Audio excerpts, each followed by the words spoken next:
Maggie Caldwell pressed the cold steel of the Colt revolver against her right temple for the third time in a week. $3 in her pocket, a one-way ticket to Wyoming, and a man she had never met waiting 2,000 miles away. She lowered the gun. Not yet. This is the story of a woman who came west to die and learned instead to fight. Maggie Caldwell pressed the cold steel of the Colt revolver against her right temple for the third time in a week. Her finger rested on the trigger. Not pulling. Not yet. Just feeling the weight of the choice, the terrible comfort of knowing she still had one final option if everything else failed. Outside the train window, the Wyoming Territory stretched endlessly before her, a vast expanse of nothing that seemed to mock her very existence. 2,000 miles. She had traveled 2,000 miles to meet a man whose face she had never seen, whose voice she had never heard, whose promises existed only in careful handwriting on cheap paper. The train car swayed and rattled. 20 other passengers dozed or stared at their own horizons, each lost in their private desperation or hope. No one noticed the young woman in the worn blue traveling dress, her gloved hands steady despite the weapon concealed in the folds of her skirt. Maggie lowered the gun, tucked it back into the hidden pocket she had sewn into the fabric 3 days ago in a boarding house in Cheyenne. Not yet. The words had become a prayer of sorts. Not yet. Not while another choice remained, however slim, however dangerous. The year was 1876, and America was still bleeding from wars both finished and ongoing. The Great Panic of '73 had destroyed fortunes from Boston to San Francisco. Maggie's father had been one of the destroyed, Thomas Caldwell, owner of Caldwell Maritime and Shipping, a man who had built an empire from 3 small cargo vessels and pure determination had watched that empire crumble in a single afternoon when the markets collapsed and his investors demanded immediate repayment of loans he could not possibly cover. Maggie closed her eyes against the memory, but it came anyway, sharp and merciless as always. The study. The mahogany desk her father loved now bare of everything except a single sheet of paper, a will hastily written in shaking script. The smell of gun smoke. The sound that came before the smell, a sound so loud and final that it had stopped time itself. She had been 26 years old, the daughter of a respected merchant educated in the best schools Boston offered, fluent in French and moderately skilled at the piano. Marriageable, though no offers had come. Her mother had assured her that the right man simply needed time to appear, that Maggie's intelligence and strong will would be assets to the correct husband. Then came the gunshot. Then came the collectors, the lawyers, the whispers. Then came her mother's decline, a heart that simply stopped beating 4 months later, as if deciding that life without position, without respect, without hope, was not worth the effort. At 27, Maggie Caldwell had been alone, penniless, unmarked by scandal but tainted by association, the daughter of a suicide, the daughter of a man who had, according to Boston society, stolen from his investors through reckless speculation. She had tried, found work as a governess with the Patterson family teaching their 3 daughters mathematics and literature, lasted 18 months before Mrs. Patterson discovered whose daughter she was and terminated her employment immediately. A woman of questionable morals, Mrs. Patterson had said was not fit to shape young minds. The factory gates had loomed then. The textile mills that consumed young women and returned them used up within a decade, their lungs destroyed by cotton dust, their fingers mangled by machinery, their spirits broken by 14-hour days. Maggie had stood outside the gates for an entire afternoon, watching the workers emerge at shift change, seeing her future in their exhausted faces. That night she had loaded her father's Colt revolver for the first time, sat with it in her rented room, a space barely large enough for a narrow bed and a washstand. The landlady would find her body eventually. Someone would pay for a pauper's burial. It would be over. But she had not pulled the trigger. Some stubborn part of her, the same iron will that had kept her father building ships when others said it was impossible, had refused to surrender. If she was going to die, she would die trying to live first. The advertisement had appeared in the Matrimonial Times, a newspaper she had never read before but found abandoned on a bench in the Boston Common. Page 7, third column, squeezed between offers for patent medicines and farm equipment. Seeking wife, widower, 35 years, rancher in Red Bluff, Wyoming Territory. Owns 640 acres, good land, solid home, small herd. Have boy 10 years, needs mother. Seeking woman of character and practical nature. Must be willing to work and build something lasting. Not seeking beauty or refinement. Seeking partner. Will treat wife as equal, not servant. Contact Samuel Garrett Harrison Ranch, Red Bluff, Wyoming Territory. Maggie had read it 7 times. Each time a different detail caught her attention. Not seeking beauty or refinement. That was good. She had neither money for fine clothes nor energy for pretense. Seeking partner. Will treat wife as equal. Words that could be lies, of course. Men lied easily in advertisements. But the tone felt different from the others she had scanned. No promises of luxury, no demands for youth or virginity. Just honest need. She had written that same evening. Told the truth mostly. Father deceased, mother deceased, no family experience as governess, able to read and write and manage household accounts. Willing to work. Willing to travel west. Seeking stable situation and chance to build new life. The response had come 6 weeks later. The handwriting was elegant, educated, each letter formed with careful precision. Maggie had not expected such refinement from a Wyoming rancher. The letter was brief but thorough. He explained that he had come west 7 years ago after personal loss in the east. Built the ranch from raw land through homestead claim. The boy Henry was not his blood son, but an orphan he had taken in after the child's parents died from plague. The ranch was isolated, but the town of Red Bluff was nearby, small but established with church and school and decent people. I am not a man of words, the letter concluded.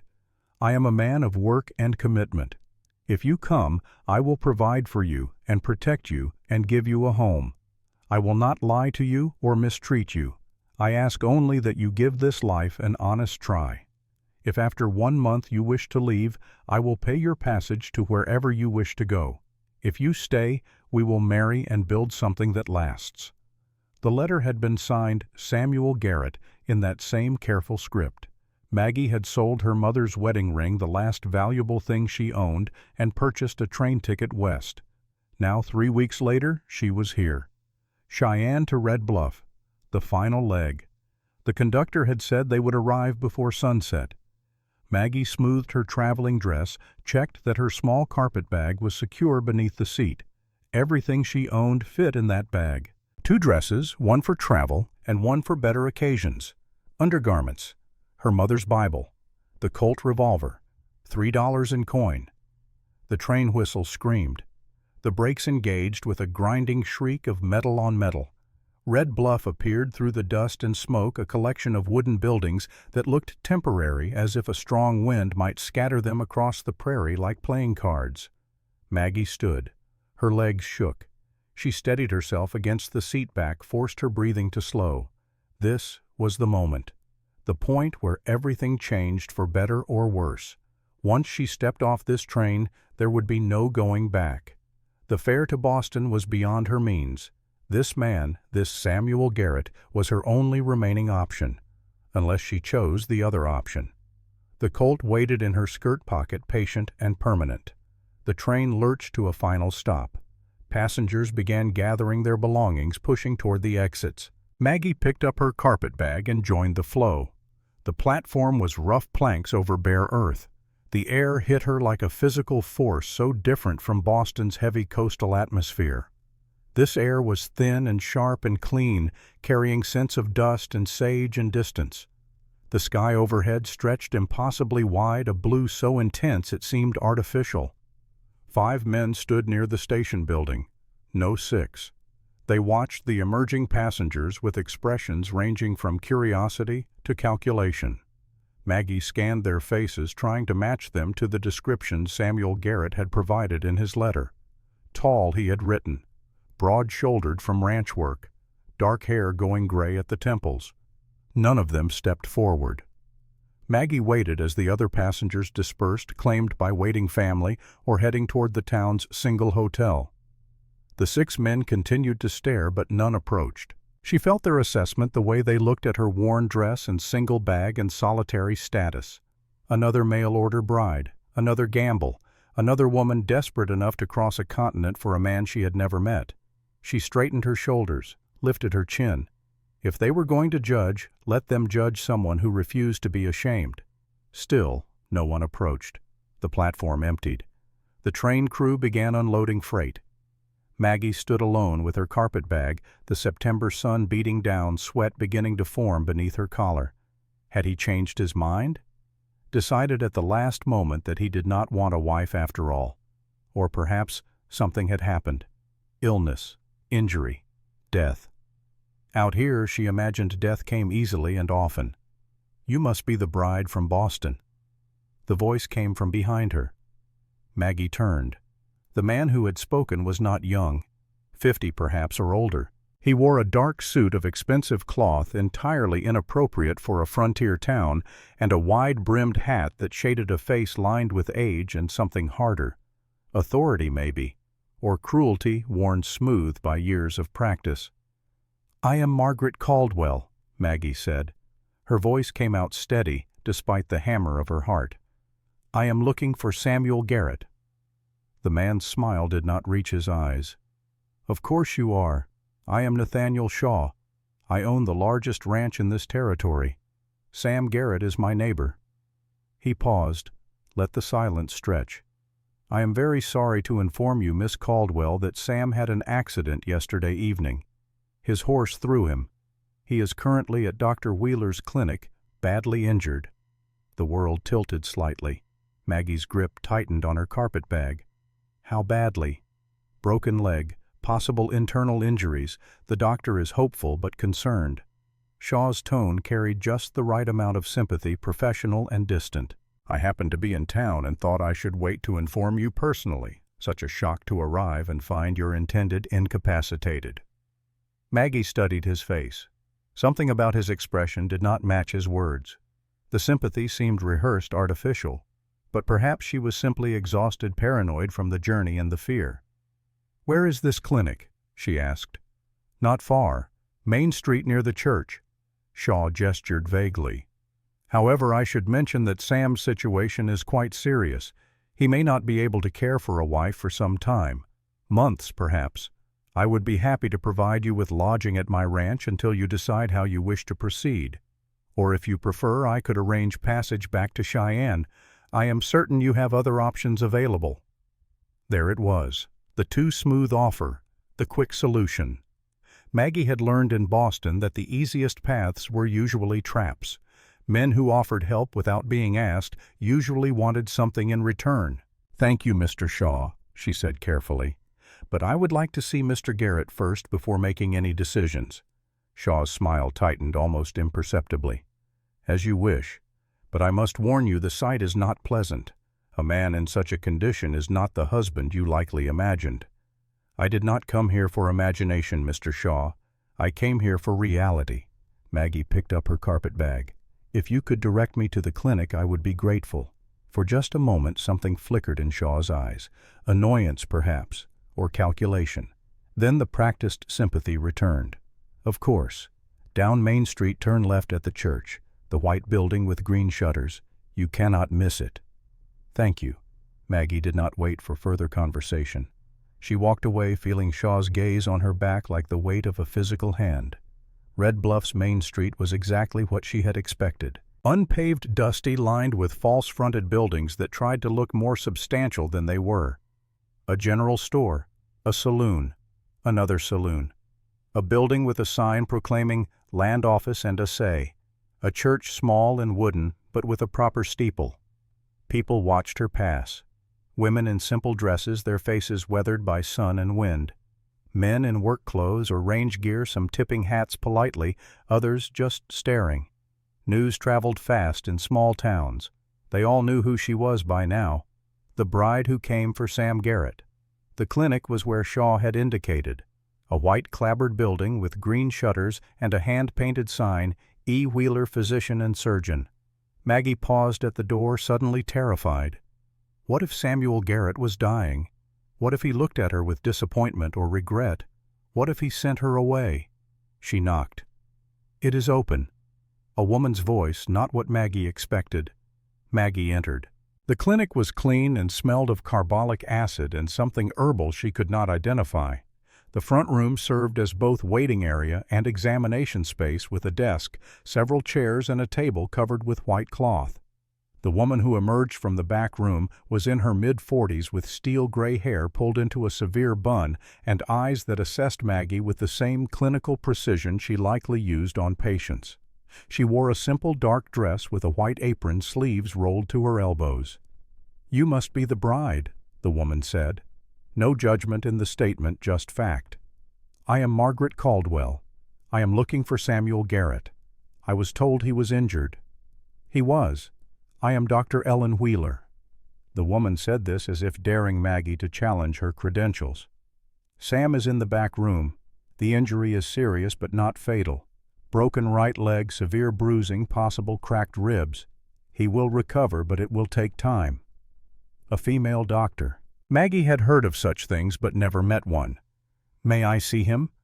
Dr. Wheeler studied her for a long moment, then nodded. "Follow me, but be prepared.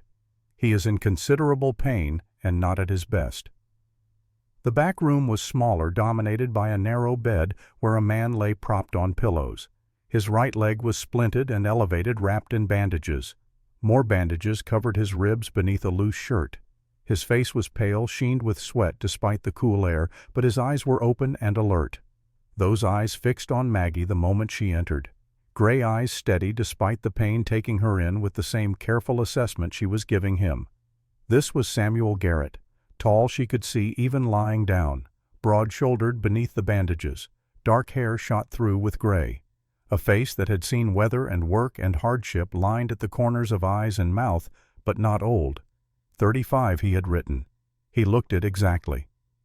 "Miss Caldwell," his voice was rough, strained, "I apologize for not meeting you at the station." The absurdity of it struck Maggie suddenly. He was apologizing, lying there broken and in pain, and he was apologizing for not greeting her properly. "Mr. Garrett." She set down her carpetbag, moved closer to the bed, but maintained a respectful distance. "What happened?" He grimaced, whether from pain or embarrassment she could not tell. "My horse spooked last night, threw me hard. Stupid accident." "Sam," Dr. Wheeler said sharply, "tell her the truth." Samuel Garrett's jaw tightened. He looked at Maggie for a long moment, then sighed. "It was not an accident. Someone fired a rifle near the stable yesterday evening. My horse panicked. I think whoever fired that shot wanted exactly what happened." Ice slid down Maggie's spine. "Someone tried to hurt you. Someone wanted to make sure I could not come to the station today. Wanted you to arrive without me here to meet you. Wanted you vulnerable and confused." His eyes held hers. "I am sorry. You came all this way and walked into something dangerous. That was not fair to you." "Who would do such a thing?" "I have a neighbor, Nathaniel Shaw. He has been trying to buy my land for 5 years. I will not sell. He has tried various methods to persuade me. This is just the latest." Maggie thought of Shaw's too perfect timing, his too smooth offer of help. "He met me at the station, told me about your injury, offered to take me to his ranch or buy me passage to Cheyenne." Samuel's expression darkened. "Of course he did." Dr. Wheeler made a disgusted sound. "Shaw owns half this town. The sheriff, the judge, most of the businesses. He is a poison that has seeped into everything." "Then why do people tolerate him?" Maggie asked. "Because out here power is simple. Shaw has money men and connections. People who oppose him tend to have accidents, fires, cattle poisoning, vandalism. Nothing he can be directly tied to, but everyone knows." Wheeler checked Samuel's bandages with efficient movements. "I keep practicing here because he needs a doctor sometimes and cannot afford to run me out, but it is a delicate balance." Maggie looked at the man in the bed, at his obvious pain, his forced calm, his attempt to maintain dignity despite being helpless. "Mr. Garrett, there is something I should tell you before we go any further." "Sam," he said. Just Sam. Sam. The name felt strange on her tongue. Your letter. The one you sent me. The handwriting was very elegant. Educated. A faint flush colored his pale cheeks. I did not write that letter. I asked the school teacher to write it for me. I told him what to say, and he put it in proper words. He met her eyes without flinching. I can read some, write my name and basic words, but I never had much schooling. Started working ranches when I was 12. My father died and I had to support my mother. Never time for books. The confession hung between them. Another man might have tried to hide it, might have let Maggie believe he was educated until after they were married and she was trapped. But Sam Garrett was telling her the truth before she even asked, giving her another chance to walk away. The important question, Maggie said slowly, is whether the words in that letter were true, not who wrote them down. Every word was true. Every promise I made I intend to keep, if I can. He gestured weakly at his broken body, though I am not in much position to keep promises at the moment. Dr. Wheeler finished her examination. The leg will heal in 8 to 10 weeks, the ribs in 6. He will need help during that time, cannot manage the ranch alone. There is a boy, Maggie said. Henry. Your letter mentioned him. Henry is at the ranch. He is capable for his age, but he is still just 10 years old. He cannot handle everything. Sam's frustration was evident. I know this is not what you expected, not what I promised. If you want to leave, I understand. I will find a way to pay for your passage east. It might take some time, but I will do it. Maggie looked at him, really looked, at the pain he was trying to hide, at the shame of being helpless in front of a stranger, at the fear that she would reject him, that his chance for a wife and mother for Henry would disappear because of Shaw's malice. She thought of the Colt revolver in her pocket, of the factory gates, of the slow death by inches that awaited her in Boston. She thought of Shaw's calculating eyes and 2 smooth offers. She thought of how Samuel Garrett had just given her every reason to leave, but had done so honestly, without manipulation or pressure. I came here for 2 weeks, Maggie said. That was the agreement in your letter. 2 weeks to see if this life suits me. I do not see any reason to change that agreement just because you had an accident. Sam stared at her, You are staying? I am staying for 2 weeks, as planned. Maggie kept her voice firm. After that we will see. But I cannot even stand, cannot show you the ranch properly, cannot court you or prove myself. You can talk, can't you? You can tell me about yourself, about Henry, about what you need. That seems like proving yourself to me. Maggie surprised herself with how calm she sounded. Besides Mr. Garrett, I did not come here expecting to be courted. I came here expecting to work. If you need help, then I will help. That was the promise I made when I accepted your proposal to visit. Dr. Wheeler made an approving sound. I like her, Sam. She has sense. Sam continued to stare at Maggie as if she were a puzzle he could not solve. Finally he spoke. There is a boarding house. Mrs. Brennan runs it. Clean, respectable. I paid for 2 weeks in advance. The room is waiting for you. That is acceptable. Maggie picked up her carpet bag. When the doctor says you can be moved, we will get you back to your ranch. Until then, I will settle in and learn about the town. Miss Caldwell. Sam's voice stopped her at the door. Why are you doing this? Maggie turned back, met those steady gray eyes. Because you gave me a choice when you could have lied. Because you told me the truth when it would have been easier not to. And because, Mr. Garrett, I understand what it means to have your life destroyed by circumstances beyond your control. I will not add to that destruction if I can help it. She left before he could respond. Dr. Wheeler followed her into the front room. I will send word when he can travel, Wheeler said. Probably 3 days if the swelling goes down and no infection sets in. Thank you, Dr. Wheeler. Ellen, just Ellen. The doctor's stern face softened slightly. You are either very brave or very desperate staying here after what you just learned. Can I not be both? Maggie asked. Ellen smiled for the first time. I suppose you can. The boarding house is 2 streets over. White house with blue trim. Tell Mrs. Brennan I sent you. She is nosy, but kind." Maggie found the boarding house exactly where described. Mrs. Brennan turned out to be a widow in her 60s, round and energetic, with eyes that missed nothing and a habit of speaking in rapid bursts. "Oh, you poor dear, such a journey, and then to find Sam laid up, what a terrible thing. But Ellen is a fine doctor, the best, he will be good as new in no time. Let me show you your room up the stairs, second door on the right, there is a washstand and the linens are fresh. Supper is at 6, nothing fancy but filling. You must be exhausted." The room was small but clean, exactly as promised. A narrow bed, a washstand with pitcher and basin, a small table with an oil lamp, a window that looked out over the street. Maggie set down her carpet-bag and sat on the edge of the bed. The adrenaline that had carried her through the train station, through the meeting with Shaw, through the confrontation with Sam's broken body and honest confession, suddenly drained away. She was here, in Wyoming, in a town she did not know, surrounded by people she did not trust, committed to 2 weeks with a man who was currently helpless and possibly in danger from a powerful enemy. She should be terrified. She was terrified. But underneath the terror was something else, something she had not felt in the 2 years since her father's death. Curiosity, the first stirring of interest in what might come next, the possibility that this gamble might lead somewhere other than a factory or a grave. Maggie stood, unpacked her carpet-bag, hung her better dress on the wall hook, placed her mother's Bible on the small table, checked the Colt revolver, then wrapped it in a cloth and tucked it under her pillow. Not yet, she thought again, but soon she might need it, and when that moment came, she would be ready.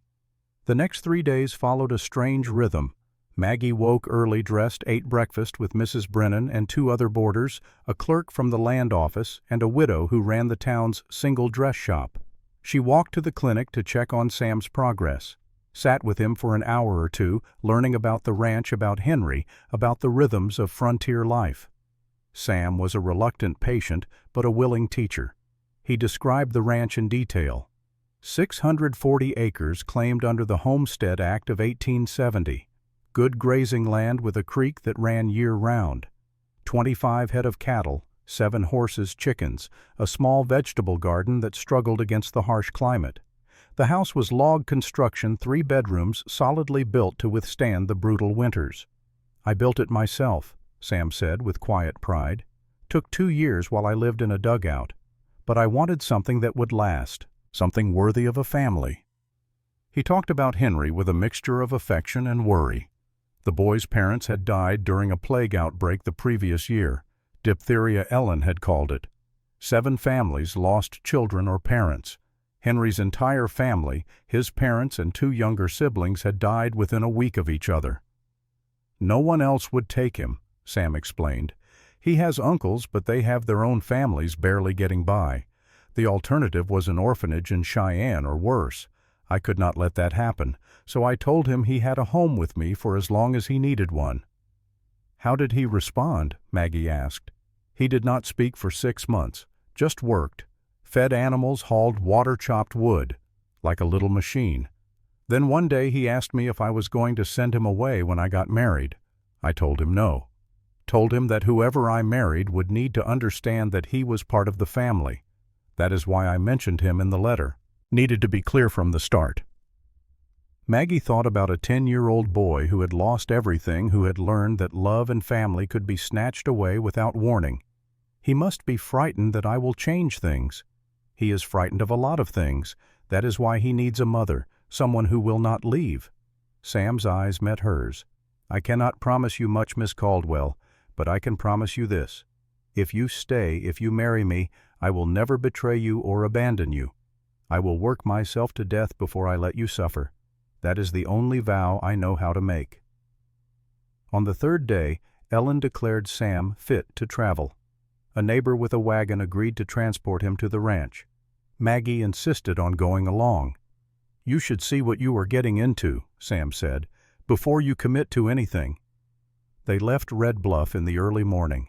The ride was rough, every jolt sending visible pain through Sam, despite his attempts to hide it. Maggie sat beside him in the wagon bed, steadying him when the wheels hit ruts, saying nothing because there was nothing to say that would help. The ranch appeared as they crested a low rise, exactly as Sam had described it, a log house that looked solid and permanent despite the wilderness surrounding it, a barn, a stable, a chicken coop, corrals for the horses and cattle. Beyond the buildings the land rolled away in gentle swells, grass turning gold in the September sun, the mountains visible as distant blue shadows. It was beautiful in a stark, unforgiving way, beautiful and lonely and utterly isolated. A boy stood in front of the house waiting. He did not move as the wagon approached, just stood with his arms at his sides, watching. As they drew closer, Maggie could see him more clearly. Sun-bleached hair, skin tanned dark from outdoor work eyes that were startlingly blue and completely expressionless. "Henry," Sam called out as the wagon stopped. "Come help me inside." The boy moved then, quick and efficient. He helped the neighbor and Maggie get Sam out of the wagon and into the house without wasting motion or words.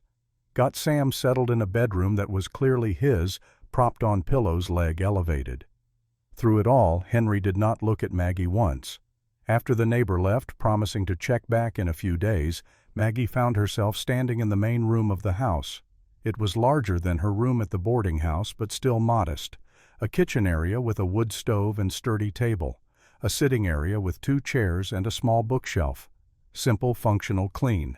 The bookshelf caught her attention. 30 or 40 books, their spines showing wear. She moved closer, read the titles. Literature History, Practical Guides to Agriculture and Animal Husbandry. An eclectic collection. "I bought those." Sam's voice came from the bedroom doorway. He had managed to get up, was leaning heavily on a crutch Ellen had provided. "Cannot read most of them, but I thought someday I might learn, or my children might need them. Seemed important to have books in the house." Maggie looked at him. At this man who had built a home by himself, who had taken in an orphan no one else wanted, who had bought books he could not read because he dreamed of a future that included education and children and hope. "Where is Henry?" she asked. "Barn, probably. He goes there when he is upset." "Is he upset that I am here?" "He is upset that anything is changing. Change scares him." Sam shifted his weight, wincing. "I should sit down before I fall down." Maggie helped him back to bed, then stood awkwardly in the doorway. "I should make supper. Is there food?" "Pantry has flour beans, salt pork. Chickens should have laid eggs. Garden might have some late tomatoes or squash. Henry knows where everything is, but he will not talk to you yet." "Then I will figure it out myself." Maggie removed her bonnet, hung it on a peg by the door, rolled up her sleeves. "You rest. I will manage." She found the pantry, assessed the supplies, decided on a simple meal. Beans soaked from the morning. Fresh eggs gathered from hens that regarded her with deep suspicion. 2 tomatoes from the garden, not quite ripe, but edible. Biscuits from flour and lard, and the sourdough starter she found in a crock by the stove. Cooking in an unfamiliar kitchen with unfamiliar ingredients should have been difficult. Instead, Maggie found it soothing. The familiar motions, the immediate results, the sense of creating something useful. In Boston, she had cooked for the Pattersons simple meals that Mrs. Patterson had criticized as too plain or too fancy or too something. Here there was no one to criticize, just the work and the result. Henry came in as dusk was falling. He moved to the washstand, cleaned his hands with mechanical precision, sat at the table without being asked. Still did not look at Maggie. She served the meal, set plates in front of Henry, and carried a plate to Sam's room. Returned to find Henry eating steadily, his eyes fixed on his food. Maggie sat across from him, ate her own meal. The silence stretched, but she did not try to fill it. The boy would speak when he was ready, or he would not. Either way, pushing would only make things worse. Halfway through the meal, Henry spoke without looking up. "Are you going to stay?" "I am here for 2 weeks. After that I will decide." "If you stay, are you going to marry Sam?" "Possibly, if he asks me, and if I say yes." "Will you make him send me away?" There it was. The fear beneath the hostility. Maggie set down her fork. "No." Women do not like children who are not theirs. Some women do not. Some women do. I am in the second group. Henry's eyes flicked up to her face for the first time. How do I know you are telling the truth? You do not. You will have to watch me and decide for yourself whether I am honest or not. Maggie held his gaze. But I will tell you this. My mother died when I was 27 years old. My father died before that. I know what it feels like to lose family. I would not willingly cause that pain to another person, especially not a child. Something shifted in Henry's expression.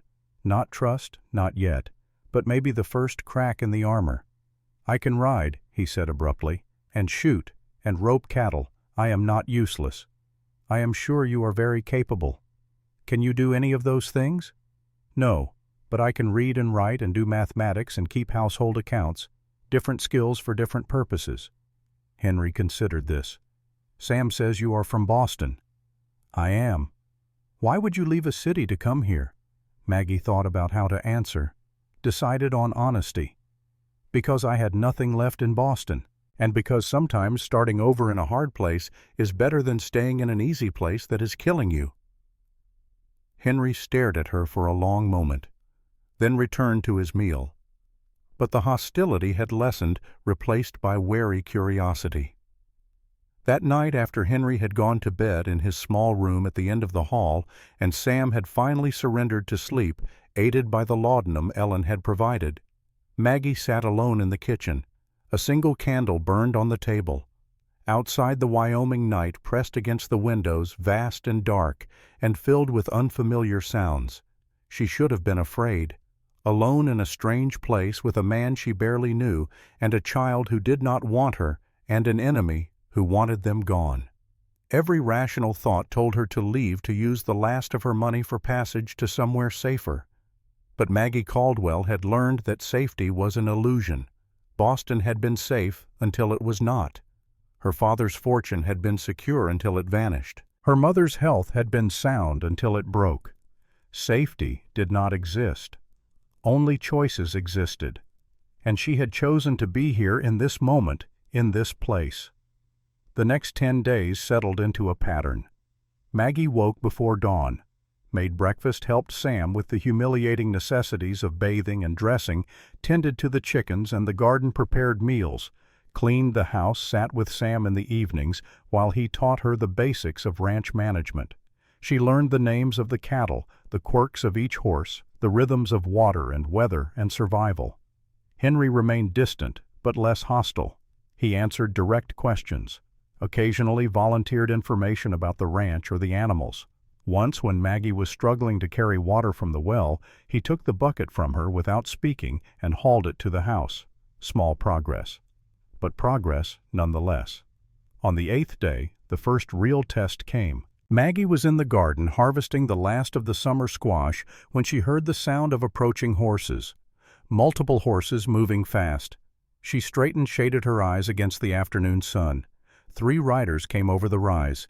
They rode directly toward the house, not slowing until they were in the yard. All 3 were men she did not recognize. All 3 wore guns on their belts with the casual familiarity of frequent use. The lead rider, a man in his 40s with a scar across his left cheek, looked down at Maggie with undisguised contempt. "You the wife?" Maggie set down her basket, wiped her hands on her apron. "I am Margaret Caldwell. Who are you?" "Name's Brennan. I work for Mr. Shaw. He sent us to deliver a message to Garrett." "Mr. Garrett is recovering from injury and cannot receive visitors." "Did not ask to visit, asked to deliver a message." Brennan leaned forward in his saddle. "You tell Garrett that Mr. Shaw is prepared to make one final offer for this property. $800 cash money paid immediate. That is more than fair for land this far from anything. Mr. Garrett is not interested in selling. You do not speak for Garrett. While he is injured, I do." Maggie kept her voice level. "And I am telling you that this ranch is not for sale. Not for $800, not for any amount." The second rider laughed. "Got yourself a feisty one, Garrett. Too bad she does not know when to keep quiet." Maggie felt the weight of the Colt revolver in her apron pocket. She had started carrying it 3 days ago, a precaution that now seemed prescient. "I have delivered your message. You may leave." Brennan's expression hardened. "You are making a mistake, lady. Mr. Shaw does not like being told no." "That is unfortunate for Mr. Shaw, but it does not change my answer." The third rider, younger than the others, pulled his horse closer. Too close. Maggie could smell the tobacco on his breath. "Maybe we should teach this Eastern girl some manners. Maybe you should remember that threatening a woman on her own property is a crime." The new voice came from behind Maggie. She turned to see Henry standing there holding Sam's rifle. The barrel was steady despite the boy's youth. "And maybe you should remember that even a 10-year-old can pull a trigger at this range." The three men stared at Henry. Brennan's hand moved toward his gun. "I would not." Ellen Wheeler's voice cut across the yard. The doctor was approaching on foot, carrying her medical bag and a rifle of her own. "That is assault with intent to do bodily harm. Sheriff Clayton may be in Shaw's pocket, but he cannot ignore a doctor's testimony about 3 armed men threatening a child." Brennan's hand moved away from his gun. "This is not over." "It is over for today." Ellen reached the group, stood beside Maggie. "Tell Shaw that his intimidation tactics are noted and will be reported. Tell him that this property has friends. Tell him that his next move had better be careful." The 3 riders exchanged looks. Then Brennan wheeled his horse around. "You are all making enemies you cannot afford. Remember that when things get harder." They rode away, dust rising behind them. Maggie's hands were shaking. She clasped them together to hide the tremor. Ellen set down her rifle. "Are you hurt?" "No, just frightened." "Good. Fear keeps you careful." Ellen looked at Henry. "That was well done, boy. Brave and smart." Henry lowered the rifle. It was not loaded. Ellen blinked, then laughed a sharp bark of surprised amusement. "Even better. Bluff when you have to. Now get inside, both of you. I need to check on Sam and we need to talk about what just happened." Inside, Sam listened to their account with growing fury evident despite his pain. "Shaw is escalating. He knows I am vulnerable right now, knows I cannot protect you or the ranch properly." "He is testing," Ellen said, "seeing how much resistance he will face. Today he learned that you have allies and that the women here are not as helpless as he assumed." Sam looked at Maggie. "I am sorry. I brought you into a war. You warned me it was dangerous. I chose to stay." Maggie's voice was steady now, the adrenaline of confrontation fading into determination. "But I need to know, is Shaw capable of real violence, or is this all intimidation?" "He is capable of anything," Ellen said flatly.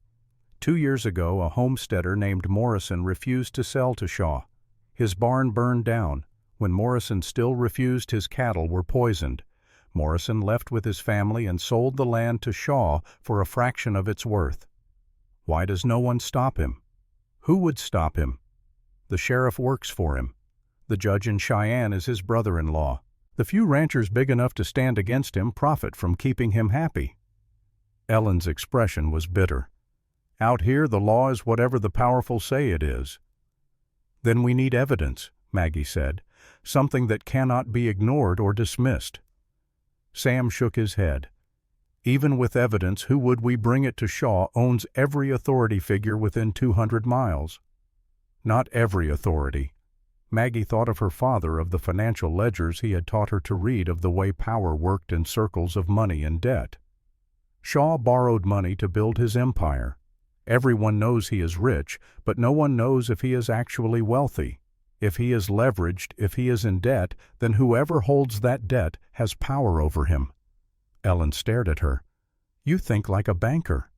"My father was in shipping. I learned how to read financial statements and debt obligations. Shaw acts like a man with unlimited resources, but men with unlimited resources do not need to steal land from small ranchers. They buy what they want and move on. Shaw is fighting hard for relatively little return. That suggests desperation." Sam struggled to sit up straighter. "If we could prove he is in financial trouble, we could use that. We could go to his creditors, show them he is a risk, force them to call in their debts." Maggie warmed to the idea. "But we would need documentation, records of his borrowing, evidence of his true financial state." I know someone who might help, Ellen said slowly. Judge Patterson in Cheyenne. He is not Shaw's brother-in-law that is Judge Marston. Patterson is independent, reasonably honest. If we brought him solid evidence, he might act. First, we need the evidence. Sam looked exhausted, but his eyes were sharp. And we need to survive long enough to gather it. That night after Ellen had left and Henry had gone to bed, Maggie sat in Sam's room. They did not speak for a long time. Finally, Sam broke the silence. The 2 weeks are almost up. Tomorrow is day 13. Maggie had been counting the days herself. Yes. Have you decided whether you are staying or leaving? She had known this conversation was coming, but still felt unprepared. I have been thinking about what you wrote in your letter. About seeking a partner, not a servant. About building something lasting. I meant every word. I believe you did. But I need you to understand something about me, Sam. Maggie met his eyes. I did not come here because I was looking for rescue. I came here because I was looking for a choice, a chance to build a life on my own terms instead of having my life dictated by circumstances or society or men who think they know better. I understand that. Do you? Because if I stay, if we marry, I need to know that you will not expect me to be silent and obedient, that you will not expect me to defer to your judgment on everything, that you meant it when you said partner. Sam was quiet for a moment. Then he spoke carefully. I have lived alone for 7 years, built this ranch from nothing with my own hands. I am used to making decisions without consulting anyone. That is my habit. But I am not attached to that habit. If you stay, if you marry me, I will work to change it. I will try to remember that your judgment is as valid as mine. I will probably fail sometimes, but I will try. That is all I ask, that you try. Then you are staying. Maggie thought of the Colt revolver under her pillow at the boarding house, of the factory gates in Boston, of the slow death by inches that awaited her back east. She thought of Henry's wary trust beginning to form, of Sam's honest attempt to be worthy despite his injuries, of the land outside these walls, harsh and beautiful and full of possibility. I am staying, she said, but I have conditions. Name them. We do not marry immediately. We wait until you are healed and can stand beside me as an equal, not a patient. I will not marry a man out of pity or duty. Agreed. We work together to deal with Shaw, both of us. I am not sitting safely inside while you face danger alone. I cannot promise to keep you completely safe. I am not asking for safety. I am asking for partnership. Sam smiled the first real smile she had seen from him. Then we are partners. In all things. In all things, Maggie echoed. The next morning, the 13th day, Maggie woke before dawn, as had become her habit. She dressed, went to the kitchen, started the fire in the stove. The routine was familiar now, comfortable. Henry emerged from his room still half asleep. He moved to the washstand, cleaned his face, and hands sat at the table. Maggie set a plate of eggs and biscuits in front of him. Henry ate in silence for a moment, then spoke. You are staying. It was not a question. Somehow the boy had sensed her decision. Yes. Are you going to marry Sam? Eventually, not yet. We are going to wait until he is healed. Henry absorbed this. Are you afraid of Shaw? Yes. But fear does not mean I will run. My mother used to say that brave people are not the ones who are not afraid. Brave people are the ones who are afraid but do what needs doing anyway. It was the first time Henry had mentioned his mother. Maggie felt the weight of the moment. Your mother was right. She died trying to save my little sister. Could not save her, but she tried. Henry's voice was flat, devoid of emotion, as if feeling would break him. I was not brave. I hid under the bed when they were sick. Did not help, just hid. Maggie moved around the table, sat beside him. Did not touch him, just sat close. You were 9 years old. Children are supposed to be protected, not to protect. Hiding was not cowardice, it was survival. Sam says the same thing. Because it is true. Henry looked at her finally, those blue eyes far too old for his face. If you marry Sam, what should I call you? The question caught Maggie off guard. She considered carefully. "What would you like to call me?" "I do not know. Ma feels wrong. You are not my mother." "No, but I could be your family if you will have me." Henry thought about this. "Maybe just Maggie for now, until I figure out what you are." "Maggie is fine," she smiled. "And for what it is worth, I am still figuring out what I am too." The day passed quietly. Sam was improving, able to sit in a chair for short periods, able to move around the house with his crutch. Ellen came by in the afternoon, changed his bandages, declared his progress satisfactory. As evening fell, they heard horses again. Maggie's hand went automatically to the Colt in her apron pocket. Henry grabbed the rifle. Sam struggled to stand, his face set with determination. But this time the riders were different. 5 of them, including Reverend Thomas from the church, and 2 ranchers Sam knew, small operators like himself. "We heard about Brennan's visit yesterday," Reverend Thomas said. "Came to make something clear. Shaw thinks you are isolated out here. He is wrong. You have neighbors and you have friends. An attack on you is an attack on all of us." One of the ranchers, a grizzled man named Cooper, nodded. "We have all been afraid to stand against Shaw alone, but together maybe we have a chance." "This could bring trouble to all of you," Sam warned. "Trouble is already here," Cooper said. "Shaw has been taking pieces of all our land bit by bit. Time to stop giving ground." They left after an hour, but the message was clear. The community had chosen sides. That night Maggie stood on the porch after Henry and Sam were asleep. The stars overhead were impossibly bright, undimmed by any city lights. The air was cool, carrying the scent of sage and the distant promise of the coming winter. She thought about what she had committed to, a life of hardship and uncertainty, a fight against a powerful enemy, a child who might never fully trust her, a man she barely knew. But she also thought about partnership, about building something from nothing, about refusing to be broken by circumstance. She thought about her father's Colt revolver, no longer a symbol of final escape, but a tool of protection. She thought about the woman she had been when she boarded the train in Boston, hollow and hopeless and ready to die. And she thought about the woman she was becoming, someone with purpose, someone with fight, someone who chose to stand instead of surrender. The door opened behind her. Sam, moving carefully with his crutch, joined her on the porch. "Cannot sleep?" he asked. "Too much thinking." They stood in silence, looking out at the darkness. Finally Sam spoke. "I made you a promise in my letter, that I would treat you as a partner, not a servant. I want to add to that promise."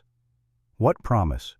"That whatever comes, whatever Shaw does or tries to do, we face it together.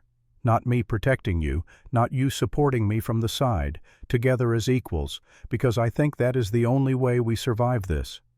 Maggie looked at him, at this man who was learning to see her not as a possession or a helper, but as an ally. "Together," she agreed. Somewhere in the distance, a coyote called into the night. The sound was lonely and wild and free. Maggie Caldwell had come west to find a place to die. Instead, she had found a place to fight. And for the first time in 2 years, she felt ready to see what came next. The autumn of 1876 settled over Wyoming territory with deceptive gentleness.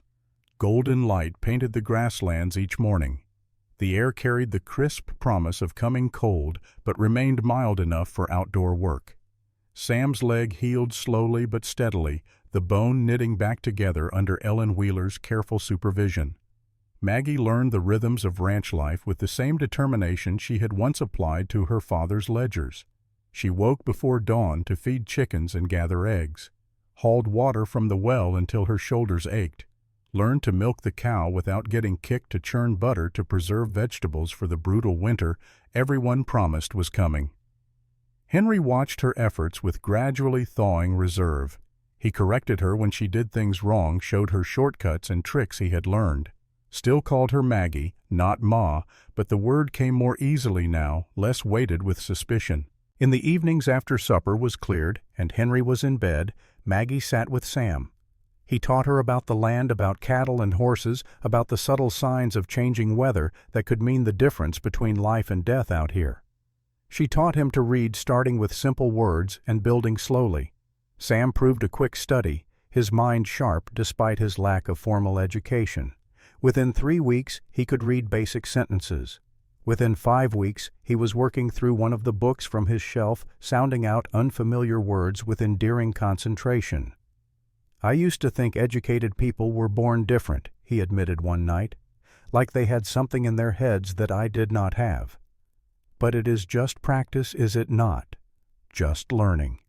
"Just learning," Maggie agreed, "which means you can learn anything if you work at it. Even how to be a proper husband." The question caught her off guard. They had not discussed marriage since that first conversation, both seemingly content to let the partnership develop without formal commitment. "You are already a proper partner," Maggie said carefully. "Marriage is just a ceremony that makes it official." "When I can stand on my own 2 feet again," Sam said, "I would like to make it official, if you are still willing." "I am willing." The words came easily without the fear she had expected. "But let us survive Shaw first. Then we can think about ceremonies."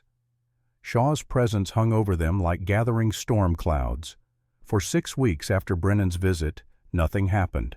No more threats, no more accidents, just silence, which somehow felt more ominous than direct confrontation. "He is planning something," Sam said. They were sitting on the porch watching Henry practice his roping on fence posts. Sam's leg was out of the splint, now wrapped in supportive bandages strong enough to bear weight for short periods. "Shaw does not give up this easily. Maybe our neighbors scared him off. Maybe. Or maybe he is just waiting for us to relax our guard." Maggie thought of the Colt revolver she now wore in a holster under her skirt, hidden but accessible. Ellen had shown her how to draw and fire quickly, practicing behind the barn until the motion became automatic. "We will be ready either way." The first snow came in late October, a brief dusting that melted by noon but served as warning. Winter was coming. The ranch needed to be prepared. Sam pushed himself too hard, trying to make up for lost time.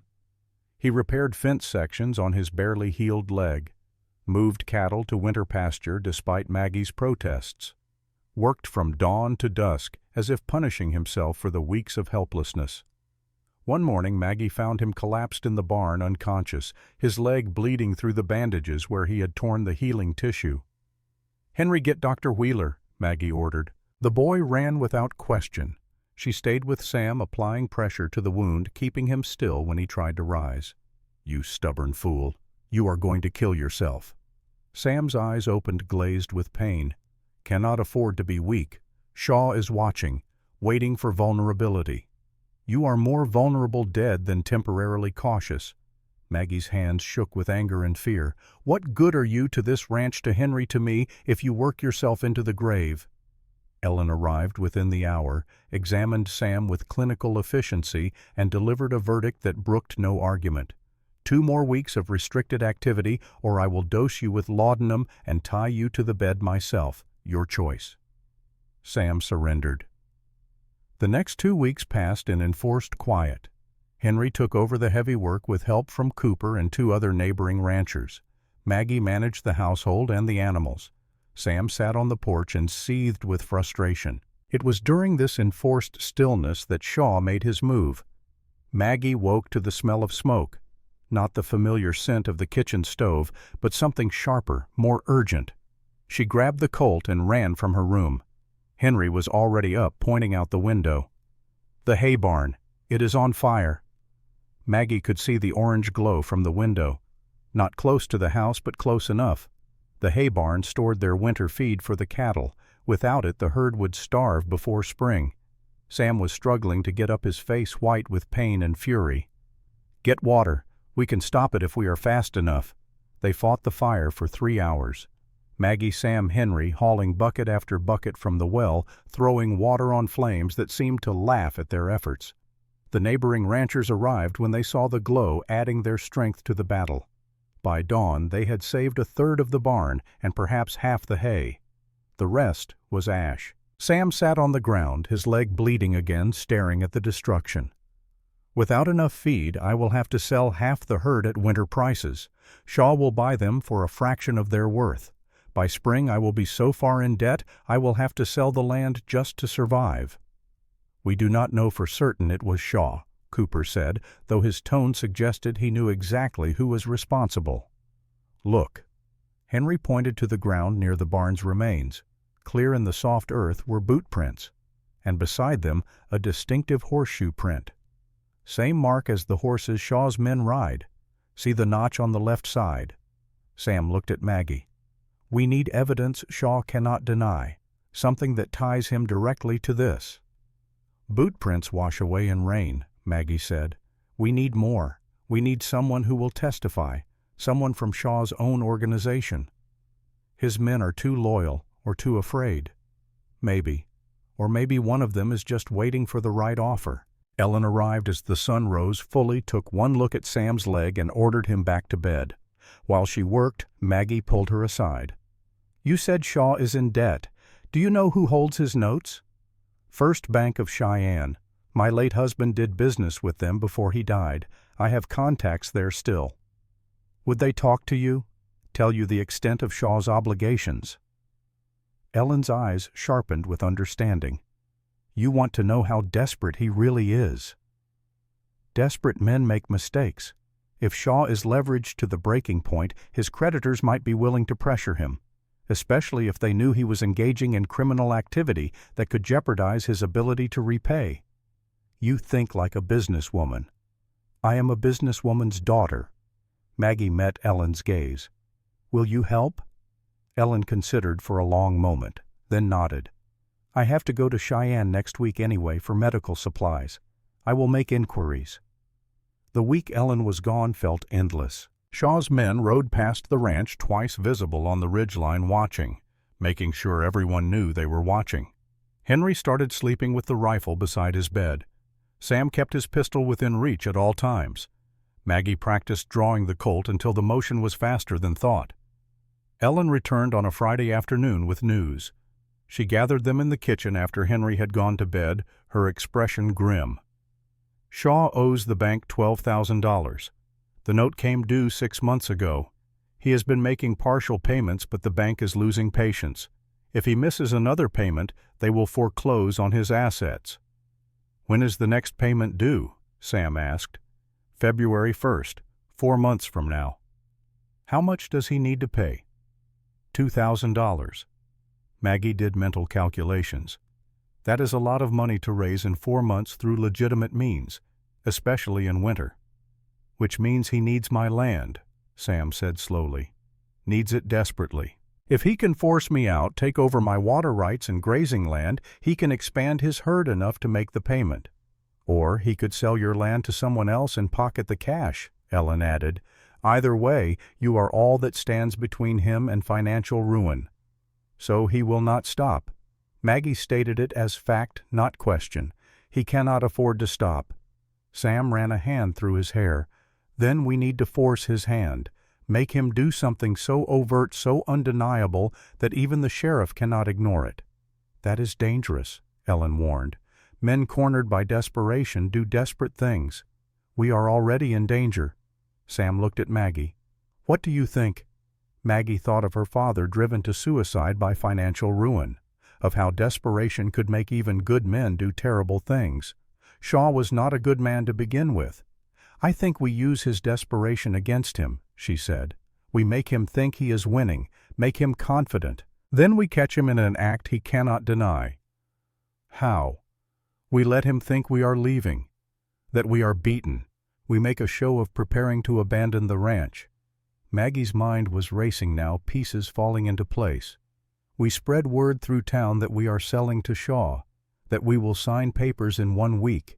He will want proof we are serious, want to see us vulnerable."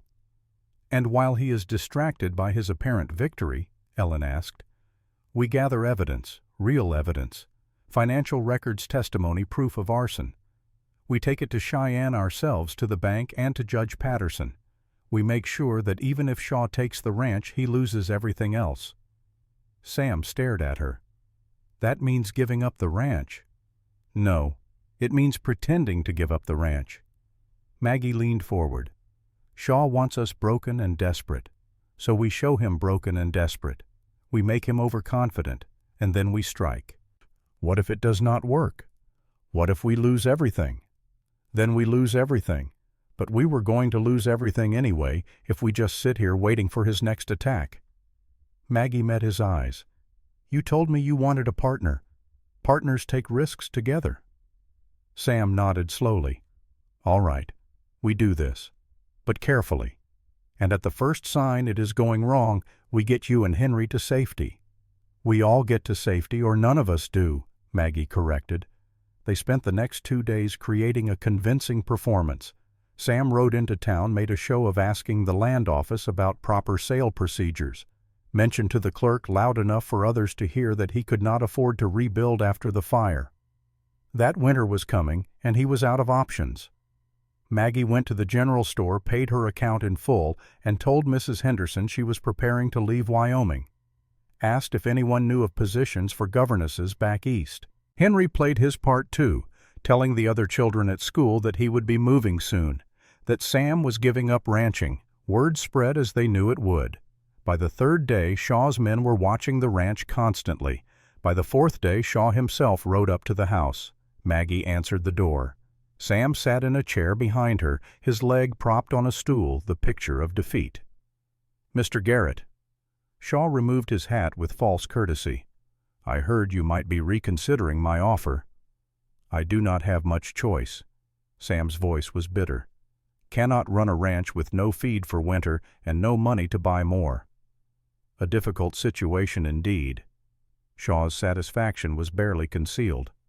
I am prepared to offer $700 for the property. Given the circumstances, I think that is more than fair. Your original offer was $800, Maggie said sharply. That was before the unfortunate fire. Shaw's smile was cold. Damaged property is worth less naturally. Sam's jaw tightened, but he nodded. Fine, $700. I want it in writing, legal papers properly witnessed. Of course. I will have my lawyer draw up the documents. We can finalize the sale this Saturday. I will bring the money in cash. Saturday, Sam agreed.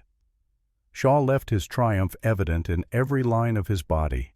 After he was gone, Maggie let out a breath. He believed it. Of course he did. Ellen had been listening from the kitchen. You gave him exactly what he wanted. His ego would not let him question it. Now we need evidence. Sam stood testing his leg. It was stronger now, nearly healed. We have 3 days. Those 3 days were the longest of Maggie's life. Ellen traveled to Cheyenne again this time with letters Maggie had written to the bank detailing Shaw's criminal activities. With affidavits from Sam and Maggie and Henry about the fire, the harassment, the threats. Cooper and 2 other ranchers agreed to testify if needed. Reverend Thomas provided a character witness statement. Even the clerk at the land office, a young man Shaw had bullied, agreed to speak about Shaw's attempts to manipulate property records. Meanwhile, they prepared the ranch for what might come. Moved the cattle to a hidden canyon Cooper knew about where they could survive winter if necessary. Packed essential belongings. Taught Henry the route to town and made him memorize where to find Ellen if trouble started. I do not want to leave you, Henry protested. You will not have to, Maggie said, but we need to know you can get to safety if things go wrong. Can you do that? Henry nodded reluctantly. I can do it, but I will not like it. Saturday arrived cold and clear. Shaw came at noon with his lawyer, a nervous man named Pemberton, who kept glancing at Shaw as if seeking approval for every action. Shaw also brought 4 men, all armed supposedly as witnesses. They gathered in the ranch house kitchen. Pemberton spread the sale documents on the table. Maggie read through them carefully, noting the details. The property described the price, the terms. Everything appears in order, she said. Sam signed where indicated. His hand shook slightly, whether from genuine emotion or performance Maggie could not tell. Shaw signed next, then Pemberton witnessed. Then Shaw's 4 men signed as additional witnesses. The money, Sam said. Shaw produced a bag, counted out $700 in bills and coin. As agreed.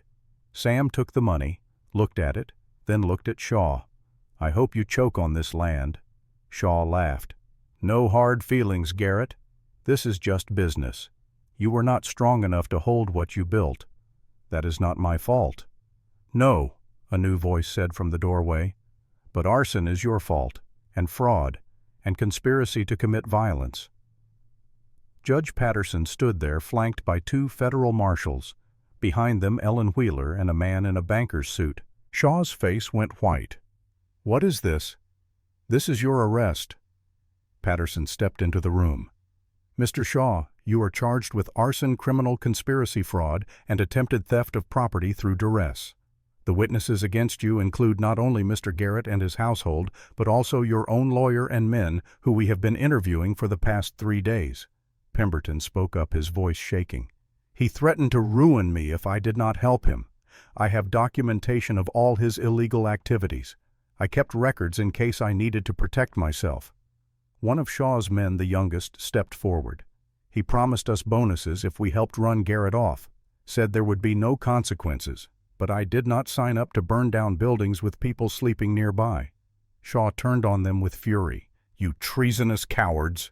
"No," Patterson said. "They are witnesses, and you, Mr. Shaw, are finished." The marshals moved forward. Shaw tried to run, made it 3 steps before they caught him, pinned his arms, locked manacles around his wrists. "This is illegal," Shaw sputtered. "I have rights. I will have this overturned." "Your rights will be respected in court," Patterson said calmly. "But I should inform you that First Bank of Cheyenne has called in your note. They are foreclosing on your assets as of this morning. You have nothing left to hire lawyers with Mr. Shaw, nothing left at all." The banker stepped forward, handed Sam a document. "This is your original deed, Mr. Garrett. The sale you just signed is void as it was conducted under duress and false pretenses. Your property remains yours." Shaw stared at Sam with pure hatred. "You planned this, all of it." "I learned from watching you," Sam said.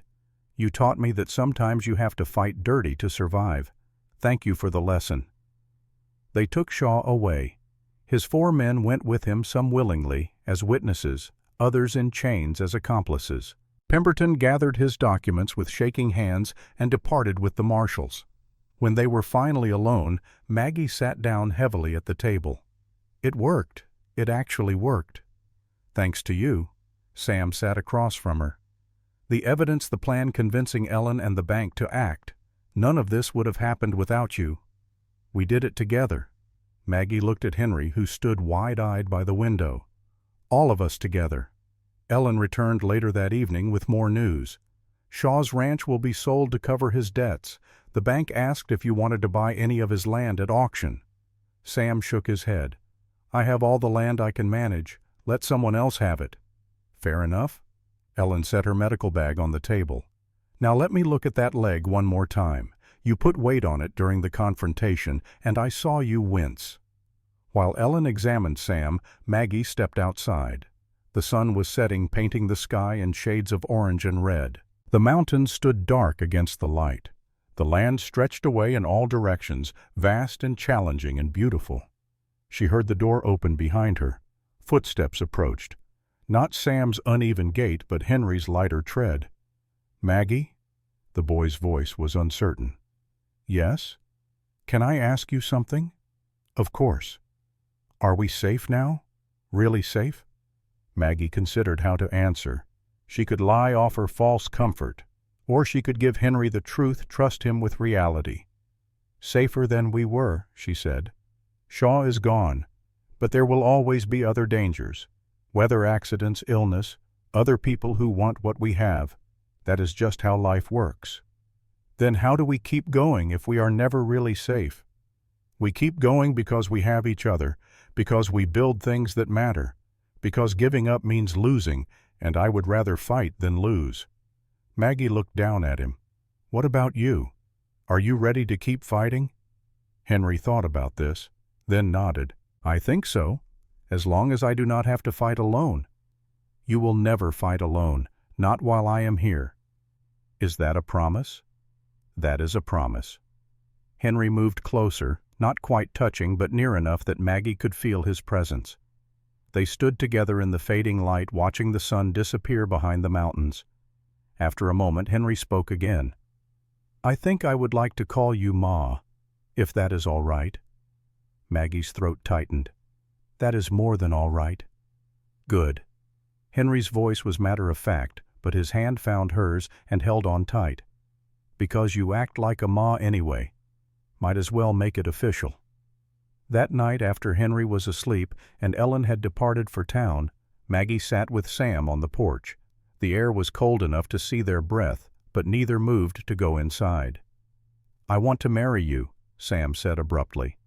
Not because of the ranch or because we defeated Shaw or because it is practical. I want to marry you because these past months have shown me what partnership really means, and I cannot imagine facing the next 60 years without you beside me. Maggie looked at him. At this man who had offered her honesty when he could have offered pretty lies, who had treated her as an equal when society said she should be subservient, who had given her space to become herself instead of trying to shape her into what he wanted. Yes, she said, I will marry you. When? Soon. Before winter makes travel impossible. I want Henry and Ellen and our neighbors there. I want it simple and honest. Like us. Sam smiled, the expression transforming his weathered face. Simple and honest.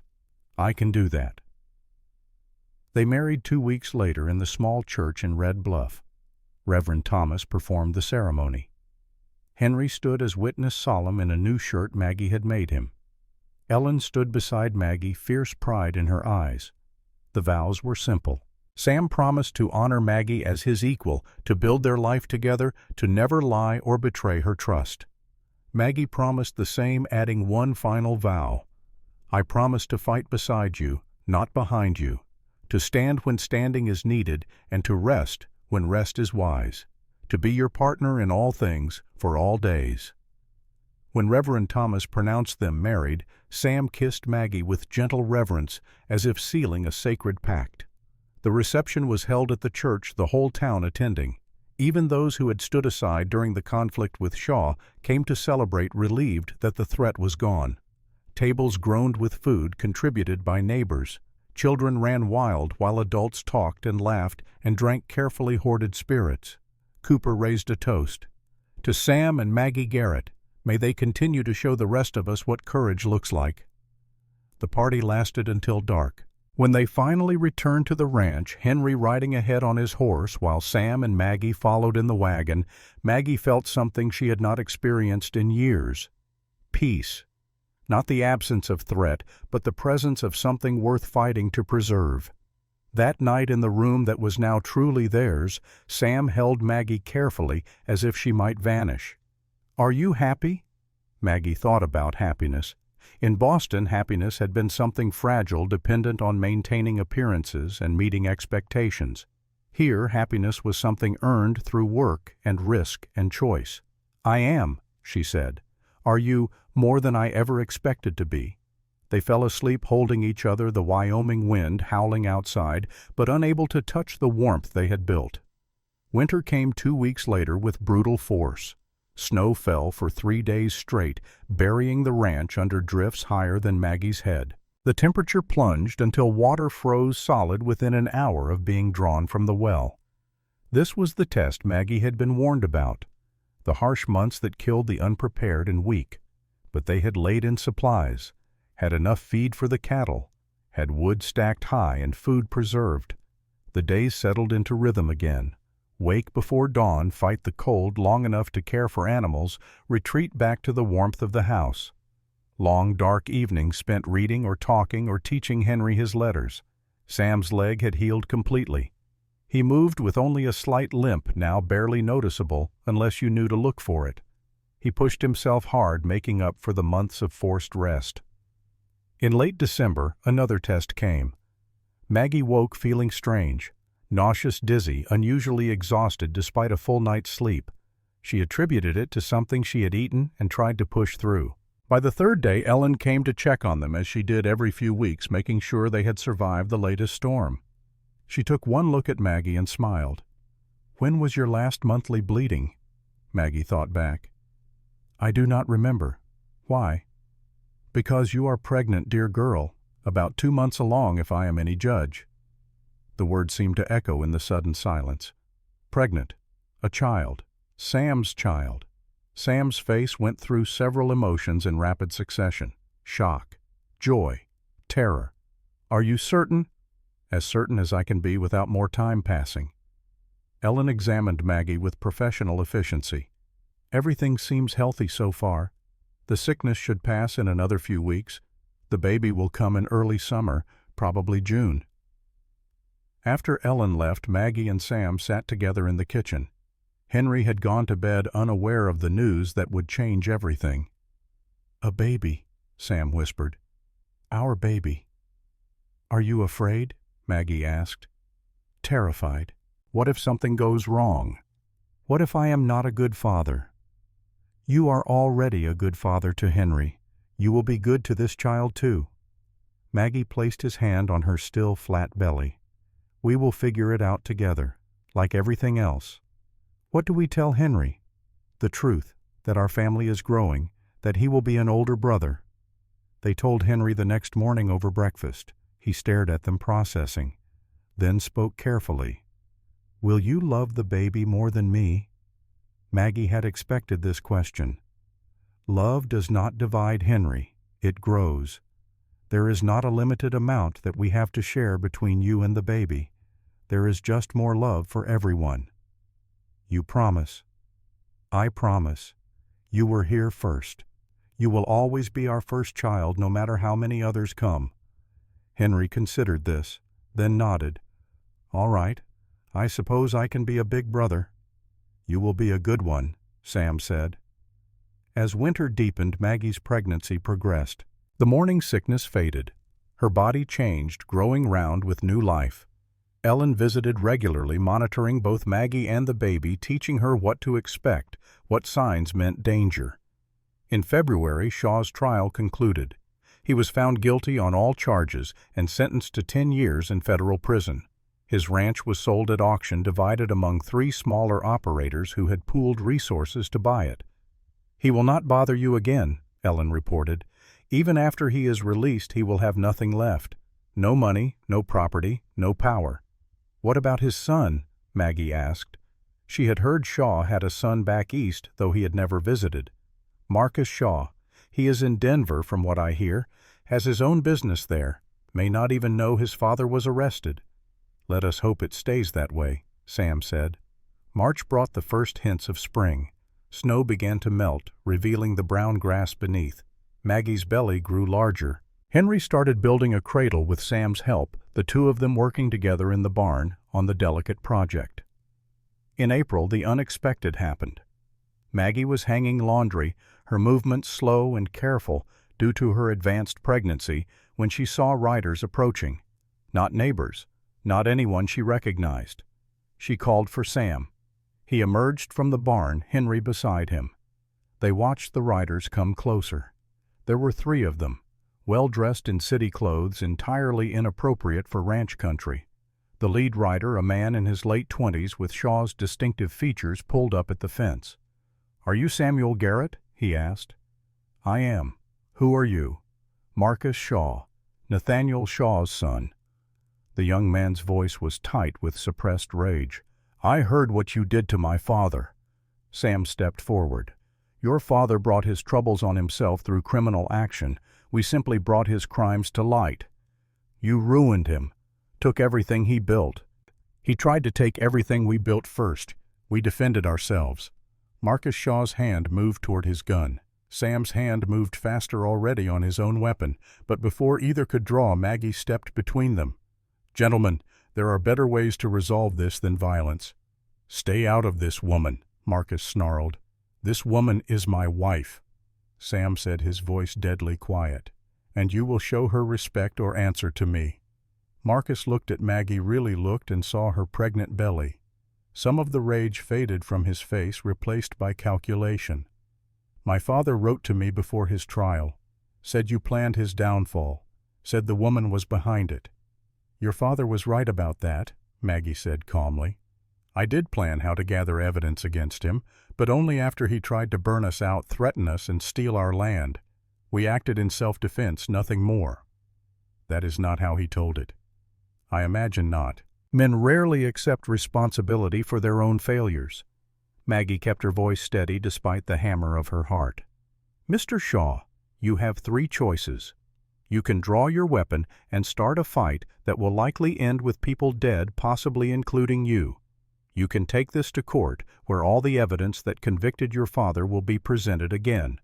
Or you can accept that your father made his own choices and suffered the consequences, and you can move on with your life. Marcus stared at her. His 2 companions shifted nervously in their saddles. Finally, Marcus spoke. You have nerve, I will give you that. I have had to develop it.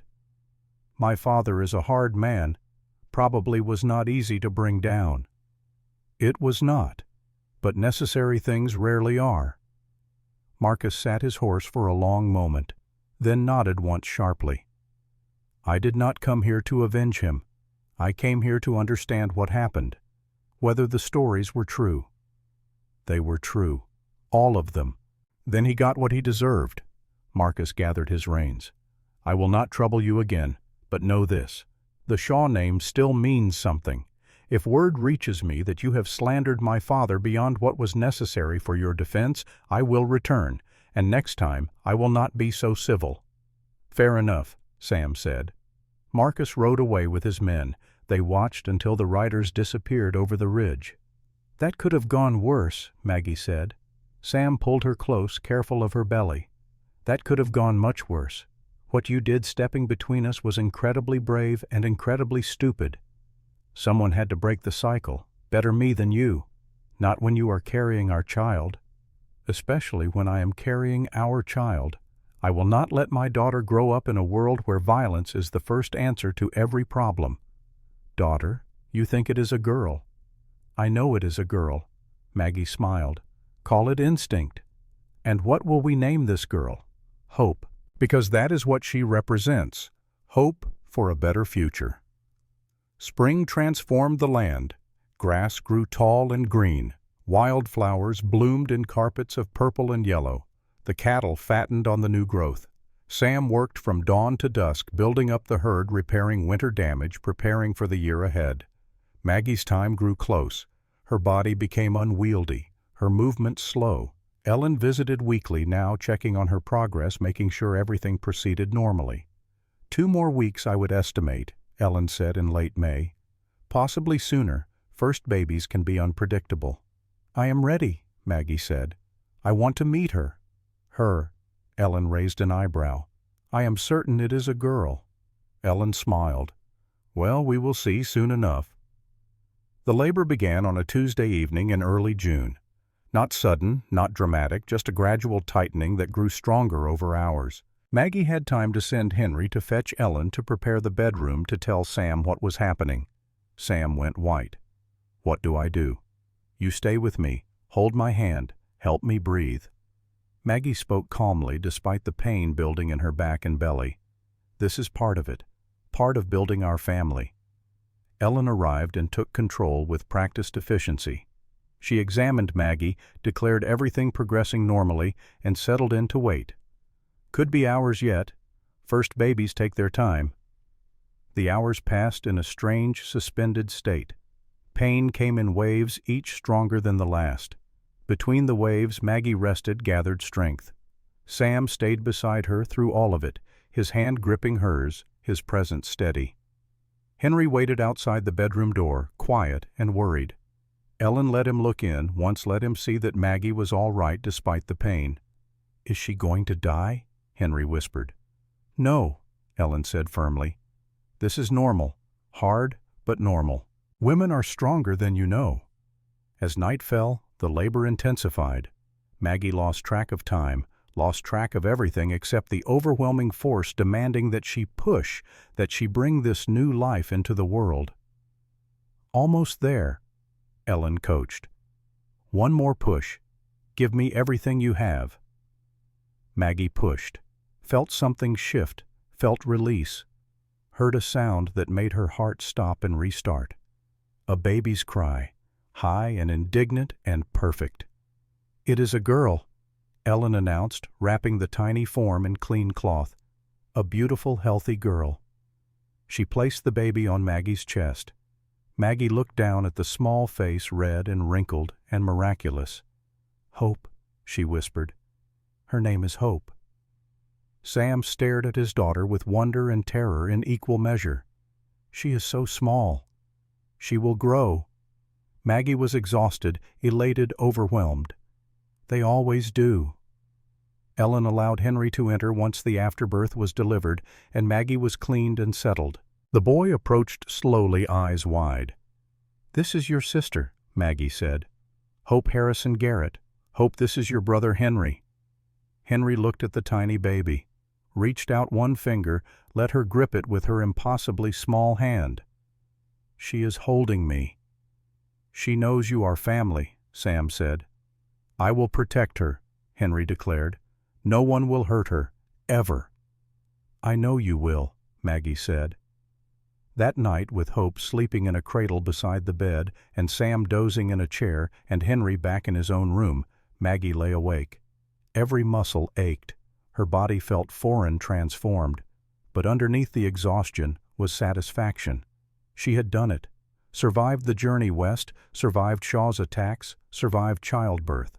Had built a family from nothing but determination and choice.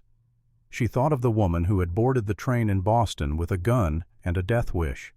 That woman seemed like a stranger now, someone from a different life. The next weeks passed in a blur of sleepless nights and endless feeding.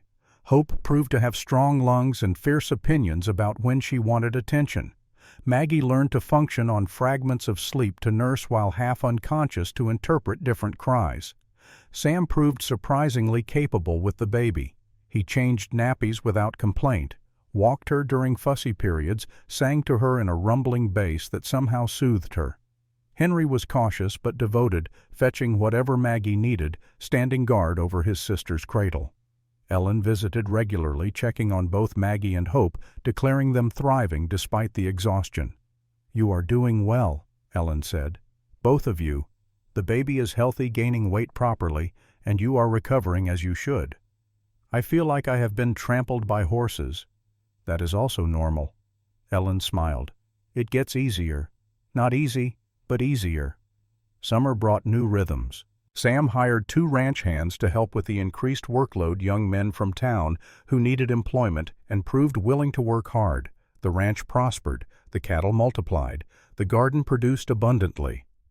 In late July, Cooper and several other ranchers approached Sam with a proposal. "We want to form a stockmen's association. Pool resources, share information, support each other against threats like Shaw. We want you to lead it." "Why me?" Sam asked. "Because you stood up when the rest of us were too afraid. Because you won. Because we trust you." Sam looked at Maggie. She nodded. "Do it. This is how things change, not through individual action, but through community." Sam accepted. The Red Bluff Stockmen's Association formed that autumn, 15 ranchers committed to mutual protection and support. It would become one of the most powerful organizations in the territory within 5 years. As autumn turned toward winter again, Maggie took stock of her life. 1 year ago, she had been a desperate woman with $3 and a loaded gun, gambling everything on a letter from a stranger.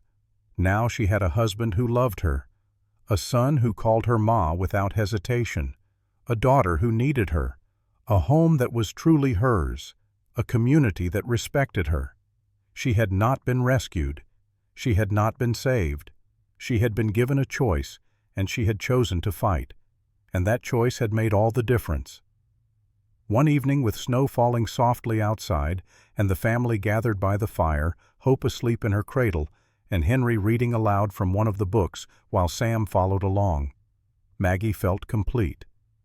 This was what she had crossed a continent to find. Not safety, because safety was an illusion. Not ease, because nothing worthwhile was easy. But purpose, partnership, family. And in the morning, whatever challenges came, they would face them together, as they always had, as they always would. The winter of 1877 tested the Garrett family in ways that had nothing to do with enemies or violence. This was the quiet test of endurance of whether their bonds would hold when monotony and hardship wore away at everything except essential commitment. The snow came early and stayed late. By November, the ranch was buried under drifts that reached the eaves of the house. The temperature dropped so low that water thrown into the air froze before hitting the ground. The wind howled with voices that sounded almost human, screaming around corners and rattling shutters. Sam rose before dawn every day to break ice on water troughs, to check on cattle huddled in sheltered draws, to ensure the horses had feed and protection. He came back each time with his beard frosted white, his hands numb despite heavy gloves, his face carved by wind into something harder than the rock beneath the frozen soil. Maggie kept the house warm and the family fed. Cooked enormous meals to combat the cold that seeped through every crack. Baked bread daily because it heated the kitchen and filled bellies. Mended clothes worn thin by constant use. Taught Henry his lessons while Hope slept or nursed. Hope thrived despite the brutal weather. 6 months old now, she had Sam's gray eyes and Maggie's dark hair. She laughed easily and rarely cried, as if she understood that complaints served no purpose in this harsh world. Henry was devoted to her, spending hours making her laugh, or fetching whatever she dropped, or simply watching her sleep. One night in December, the isolation pressed on Maggie with physical weight. She stood at the window staring out at darkness broken only by wind-driven snow. Behind her, Sam read haltingly from a newspaper 3 weeks old. Henry played with Hope on a blanket by the fire. A scene of domestic peace. But Maggie felt the walls closing in, felt the weight of being the only woman for miles, of having no one to talk to except a husband and a 10-year-old boy and a baby. In Boston, even in her poverty, she had been surrounded by people. Here, the nearest neighbor was 4 miles away and might as well have been on the moon when winter blocked the roads. "Are you well?" Sam asked, looking up from the paper. "Yes, just thinking." "About what?" "About how quiet it is, how isolated." Sam set down the paper. "Does it bother you?" "The isolation." Maggie turned from the window. "Sometimes, not often. But sometimes I miss having women to talk to, miss hearing news when it is fresh instead of weeks old, miss seeing more than the same 4 walls every day. Spring will come. Travel will be easier then. Ellen will visit more often. We can go to town." "I know. And I am not complaining truly, just acknowledging that this life is hard in ways I did not anticipate." "What ways?" Maggie thought about how to explain. "In Boston, my hardship was acute. Specific threats, specific problems. Here the hardship is chronic. It is the sameness, the relentlessness, the way every day requires the exact same efforts as the day before, with no end in sight." "That is ranching," Sam said quietly. "That is the life. I know, and I chose it freely. I am not regretting the choice, just understanding its full cost." Sam stood, moved to the window beside her. "I have lived this life so long I forget how strange it must seem to someone from the city. The isolation, the repetition, the way time moves differently out here." "How does time move differently?" "Slower in some ways, faster in others. Winter days crawl. But then you look up and realize 5 years have passed and you cannot remember where they went." Maggie leaned against him. "Tell me it is worth it. This life we are building. It is worth it. Every frozen morning, every brutal storm, every moment of loneliness. Because we are building something that lasts, and because we are doing it together." "Together," Maggie echoed. The next morning brought a break in the weather. The wind died. The temperature rose slightly. Sam decided to ride to Cooper's ranch 4 miles east to check on their neighbor and share news. "I will be back by dark," he promised. "If I am not back by full dark, send Henry to town for help." "Be careful," Maggie said. He kissed her, kissed Hope, ruffled Henry's hair, and rode out. The day passed quietly. Maggie cleaned the house thoroughly, grateful for something to do beyond the usual routine. Henry helped, then went outside to practice his roping despite the cold. Hope napped, woke, nursed, played, napped again. Dark came at 5:30. By 6, Sam had not returned. Maggie told herself not to worry. Visits ran long. Conversation took time. He would be home soon. By 7 she was pacing. By 8 she was fighting panic. At 8:30 she bundled Hope into blankets, called Henry inside. "Get the lantern. We are going to the barn." "Is something wrong?" Henry asked. "Your father is late. We need to be ready to go for help if he does not return soon." They waited in the barn with the horses saddled, Hope fussing at the disruption to her routine. Maggie held her daughter and stared at the darkness beyond the barn door, imagining every terrible possibility. Frozen to death in a drift. Horse fell and broke his neck. Attacked by wolves. Lost in the dark and wandering in circles. At 9 she heard hoofbeats. Sam rode into the barn on his horse, whole and healthy, though covered in snow. Maggie's relief turned instantly to fury. "Where have you been?" you said by dark. "It has been dark for 3 hours." Sam dismounted, looking guilty. "Cooper's wife went into labor. Ellen was not there. I helped deliver the baby, a boy, healthy. I could not leave until I knew both mother and child were safe." Maggie's anger drained away. "Is everyone all right?"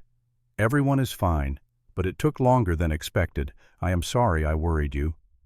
"Next time, send word somehow. Even if you have to send Cooper himself. I thought you were dead." "I know. I am sorry." Sam pulled her close, careful of Hope between them. "I did not think. That was foolish." Yes, it was. But Maggie was already forgiving him. Hard to stay angry when he had been saving lives. Christmas came quietly.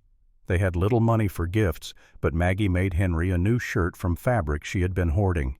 Sam carved Hope a set of wooden blocks. Henry presented Maggie with a bookmark he had crafted from leather stamped with careful designs. On Christmas morning they attended service at the church in town. The whole community gathered dressed in their best, sharing food and news and the warmth of human connection. Maggie found herself talking with other ranch wives, women who understood the isolation, the endless work, the quiet satisfactions of this life. "It gets easier," one woman told her. "Not the work itself, but your acceptance of it. After a few years, you cannot imagine living any other way." January brought the coldest temperatures anyone could remember. -30 degrees some mornings. The cattle suffered. 3 died despite Sam's best efforts. Others grew dangerously thin. Sam worked himself to exhaustion trying to save them. Maggie watched him push beyond what was wise or healthy, driven by fear of loss, of failure, of not being enough. One night he came in after dark, collapsed at the table and put his head in his hands. "I am losing them, losing everything we built." "You are losing 3 cattle," Maggie corrected. "We still have 22. That is not everything. 3 dead, 4 more that might not survive the winter. That is 1/3 of the herd. Then we rebuild next year, buy more cattle with the money we saved, start again. What if there is no next year? What if this winter breaks us?" Maggie moved behind him, put her hands on his shoulders. "Sam, look at me." He raised his head. "We survived Shaw. We survived your injury. We survived childbirth and isolation and everything else this land has thrown at us. We will survive this too, not by panicking, not by working yourself to death, but by being smart and patient and trusting that we are strong enough. What if we are not? Then we fail, and we get up and try again. That is what we do. That is who we are." Sam pulled her into his lap, held her tight. "How are you so certain?" "Because I already lost everything once, and I survived. If it happens again, I will survive again. We will survive." February brought a slight warming. The brutal cold eased to merely miserable. The cattle that had survived the worst began to recover. Sam stopped looking haunted and started looking tired instead, which Maggie considered progress. In March, Ellen visited with news. "Marcus Shaw was seen in Cheyenne last month, asking questions about you." Sam tensed. "What kind of questions?" "Your financial situation, whether you are struggling, whether you might be vulnerable to an offer." "An offer for what?" "The ranch, presumably. Or harassment. Hard to say." Ellen set down her medical bag. "I do not think he means immediate violence, but I wanted you to know he is still watching."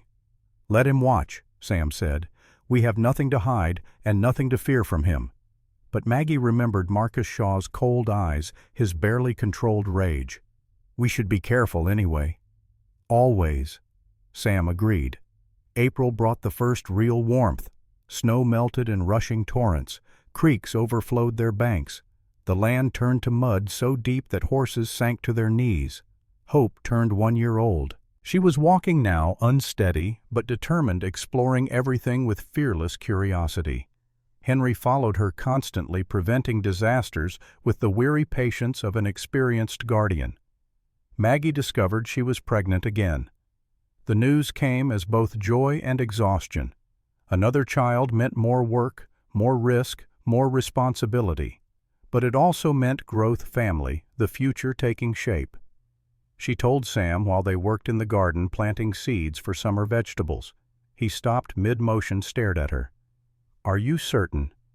"As certain as I was with Hope. The signs are the same." "How do you feel about it?" "Terrified, excited, overwhelmed, all of it at once." Maggie tamped down soil around a seedling. "How do you feel?" "The same, except also inadequate. What if I cannot provide for 2 children? What if something goes wrong? What if everything goes right? What if we raise 2 healthy, happy children who grow up knowing they are loved?" Maggie met his eyes. "We can live in fear of what might happen, or we can trust that we will handle whatever comes. I prefer trust." "When is this baby due?" "Late November, probably, right before winter." Sam laughed, the sound surprised out of him. "Of course. Why would our children arrive at convenient times? Where would be the challenge in that?" They told Henry that evening.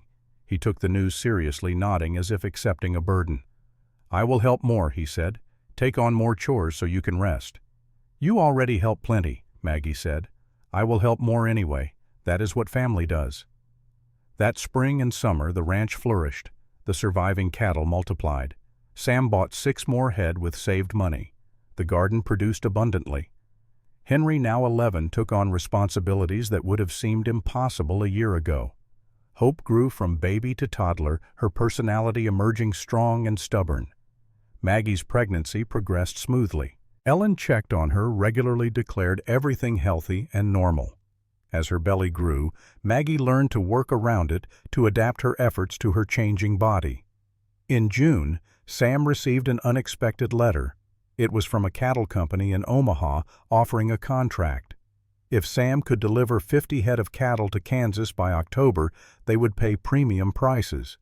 $3,000 for cattle that might bring half that at local markets. "That is enough to secure us for years," Sam said, staring at the letter. "Enough to buy more land, build up the herd, maybe even hire permanent help." "But you would have to leave for 2 months," Maggie said. "Drive the cattle all the way to Kansas." "I know, and you would be here 6 months pregnant with 2 children and a ranch to manage." "I managed before when you were injured." "That was different. Then I was here even if I was not much use. This would mean leaving you completely alone." Maggie thought about the opportunity, about what $3,000 could mean, about the difference between surviving and thriving. "Can you trust the cattle company?" she asked. "Cooper used them last year. They paid as promised." "And the drive itself? How dangerous?" "Dangerous enough. Weather stampedes, rustlers, hostile territory. But I have done it before, years ago. I know the route." "When would you leave?" "Early August. To arrive in Kansas before the first snow." Maggie looked at Hope playing on the floor, at Henry reading by the window. Thought of the new child growing inside her. Thought of 2 months alone. "Do it," she said. Sam stared at her. "Are you certain?" "No. But certainty is a luxury we cannot afford. This opportunity could change everything. We would be fools not to take it. What if something happens while I am gone? What if you go into labor early, or there is an emergency? Then I will handle it. With Henry's help and Ellen's help and our neighbor's help. We will manage." "Maggie." "Sam." She took his hands. "You have to trust me. Trust that I am strong enough. Because I am. And because we need this." He pulled her close, rested his forehead against hers. I do trust you. I just do not want to leave you. I do not want you to go. But wanting and needing are different things. The decision made, they spent the next month preparing. Sam trained Henry on advanced ranch management, teaching the boy everything he might need to know. He arranged for Cooper and 2 other neighbors to check on the ranch weekly. He built up supplies of everything Maggie might need. Maggie prepared herself mentally for the challenge ahead. 2 months. She could survive 2 months. Women had survived far worse. Sam left on the 1st of August with 50 cattle, 2 hired drovers, and enough supplies for the journey. The parting was harder than Maggie expected. She had grown used to his presence, his support, his partnership. Watching him ride away felt like losing a limb. Henry stood beside her, his face set in determined lines. "We will be fine." "I know we will." Maggie put her arm around his shoulders. "Because we are Garretts, and Garretts do not break." The first week alone passed slowly. Maggie and Henry established new routines. He took over the heavy work managing the cattle and horses with surprising competence. Maggie handled the house, the garden, the chickens, and Hope, who seemed to sense something had changed and clung more tightly than usual. By the second week they had found their rhythm. Cooper visited as promised, bringing news and checking that everything was secure. Other neighbors stopped by offering help or just company. The third week brought the first real test. One of the horses developed a severe limp. Maggie examined the hoof, found a stone bruise, knew the horse needed rest, but they needed that horse for work. She made the decision to rest the horse anyway to manage with 1 less for the 2 weeks needed for healing. It meant more work for the remaining horses, more careful planning, but it was the right choice. Henry, watching her examine the horse and make the call, said quietly, "You are good at this." "At what?" "Making hard decisions, not panicking, just doing what needs doing. I learned from your father, and from necessity. I think you already knew. You just needed the chance to show it." By September, Maggie was 7 months pregnant and beginning to feel the strain. Her back ached constantly, her feet swelled. Moving required effort, but she pushed through, unwilling to slow down when so much needed doing. Then on a Tuesday evening, soldiers arrived. 3 of them dirty and exhausted riding horses that looked ready to collapse. They stopped at the gate, called out for permission to approach. Maggie, heavily pregnant and holding Hope, stepped onto the porch. Henry stood beside her with the rifle, trying to look older than his 11 years. "Ma'am," the lead soldier said, "we are sorry to intrude. We are carrying dispatches to Fort Laramie. Our supplies ran low, and we were wondering if you might spare food and water for purchase." Maggie assessed them. Young, barely 20, any of them. Exhausted and hungry, but respectful. "You may water your horses at the trough. Come inside and I will feed you." "We can pay." "You can pay by giving me news from the trail. I have not heard from the outside world in weeks." The soldiers gratefully accepted. While their horses drank, Maggie fed them stew and bread, listened to their news. There had been troubles with the Cheyenne north of here.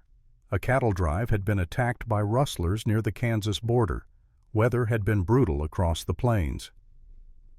"Did you hear anything about a drive coming up from Red Bluff?"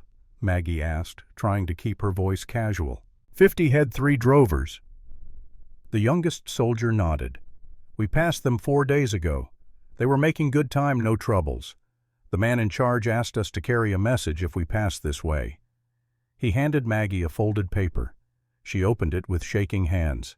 Sam's handwriting crude but readable thanks to her teaching. "All well. Cattle healthy. No problems. Should reach Kansas on schedule. Miss you. Love you. Trust you. Sam." Maggie pressed the paper to her chest. "Thank you. Thank you for bringing this." After the soldiers left, Henry found her crying on the porch. "Is something wrong?" he asked, worried. "No, everything is right. Your father is safe. He is doing well, and he trusted us to manage here." "We are managing." "We are." Maggie wiped her eyes. "We really are." October brought the first frost. Maggie was 8 months pregnant now, moving slowly but still working. Hope was walking confidently, talking in short sentences, demanding constant attention. Henry was becoming a man before her eyes, taking on adult responsibilities with quiet competence. Cooper visited with concerning news. Marcus Shaw was seen in Red Bluff last week, asking about Sam, about whether he was here or away. Maggie felt ice in her stomach. What did people tell him? Most said they did not know, but someone probably told him the truth. Small towns cannot keep secrets. What do you think he wants? I think he sees an opportunity. Ranch run by a pregnant woman and a child. Thinks you are vulnerable. What do you recommend? I recommend my son stays here nights until Sam returns. He is 17, good with a rifle, and Shaw's men are less likely to try something if there is an adult male on the property. Maggie wanted to refuse to prove she did not need help, but pride was a luxury she could not afford with 2 children depending on her. Thank you. I accept. Cooper's son James moved into the bunkhouse that evening. His presence changed the dynamic. Maggie felt safer, but also more aware of her vulnerability. She had been managing, but barely. One more crisis might break them. The crisis came 2 nights later. Maggie woke to the smell of smoke. Not the kitchen fire, something else. Something wrong. She grabbed her robe and the Colt revolver that lived under her pillow now, moved as quickly as her pregnant body allowed to the window. The barn was on fire. "Henry James!" she shouted. "Fire!" They responded instantly. James ran for the barn. Henry started hauling water. Maggie, frustrated by her limitations, could only watch and hold Hope, who had woken crying. The fight against the flames lasted 2 hours. By dawn they had saved the structure but lost half the stored hay and grain. The horses were safe, led out by James in the first minutes, but the damage was severe. As the sun rose, Maggie walked the perimeter, found evidence immediately. Boot prints that did not match anyone who lived there. A broken lantern that had clearly been thrown, not dropped by accident. "This was deliberate," James said, examining the prints. "Someone threw that lantern while we slept." "Shaw," Maggie said flatly. "Probably, but proving it will be hard." Maggie looked at the damaged barn, the scared horses, the children exhausted from fighting fire. Felt rage building beneath the fear. "I am done being the victim," she said. "Done waiting for Shaw to make his moves while we just defend. It is time we took the fight to him." "How?" Henry asked. Maggie thought of her father, of the financial records he had taught her to read, of Ellen's contacts at the bank, of Judge Patterson, who had helped them before. "We go to the source of his power, his money, and we cut it off." Over the next week, Maggie worked with Ellen to gather information. Shaw had borrowed more money to expand his operations, was leveraged even more heavily than before. The bank in Cheyenne was nervous about his aggressive expansion, worried about his ability to repay. If they knew he was engaging in arson and criminal harassment, Ellen said, they would call in his loans immediately. He would be ruined. Then we need evidence they cannot ignore. We have the boot prints. We have the lantern. We have James as a witness that this was arson. That is not enough. We need someone who will testify that Shaw ordered it, someone from his own organization. Finding that person proved harder than expected. Shaw's men were loyal or afraid, sometimes both. But Maggie was patient. She sent word through the community, let it be known that she would pay for information, that she would protect anyone who came forward. 2 weeks after the fire, a man came to the ranch at night, one of Shaw's hired hands, young and clearly terrified. "He ordered me to throw the lantern," the man said, "told me to wait until everyone was asleep, said if I did not do it, he would make sure I never worked in this territory again." "Why are you telling me this?" Maggie asked. "Because I did not sign up to hurt women and children. Because my sister died in a fire when she was 6, and I cannot live with what I almost did." The man was crying now. "I threw the lantern, but I made sure to throw it where it would burn slow, where you would have time to wake up and save the horses. I did not want anyone to die."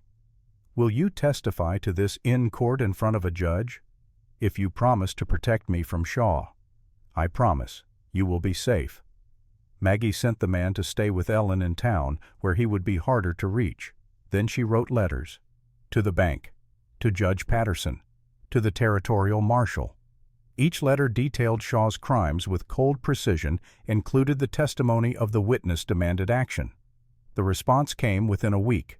Patterson arrived with 2 federal marshals. They arrested Marcus Shaw at his ranch, charging him with arson, conspiracy, criminal harassment, and violation of federal peace.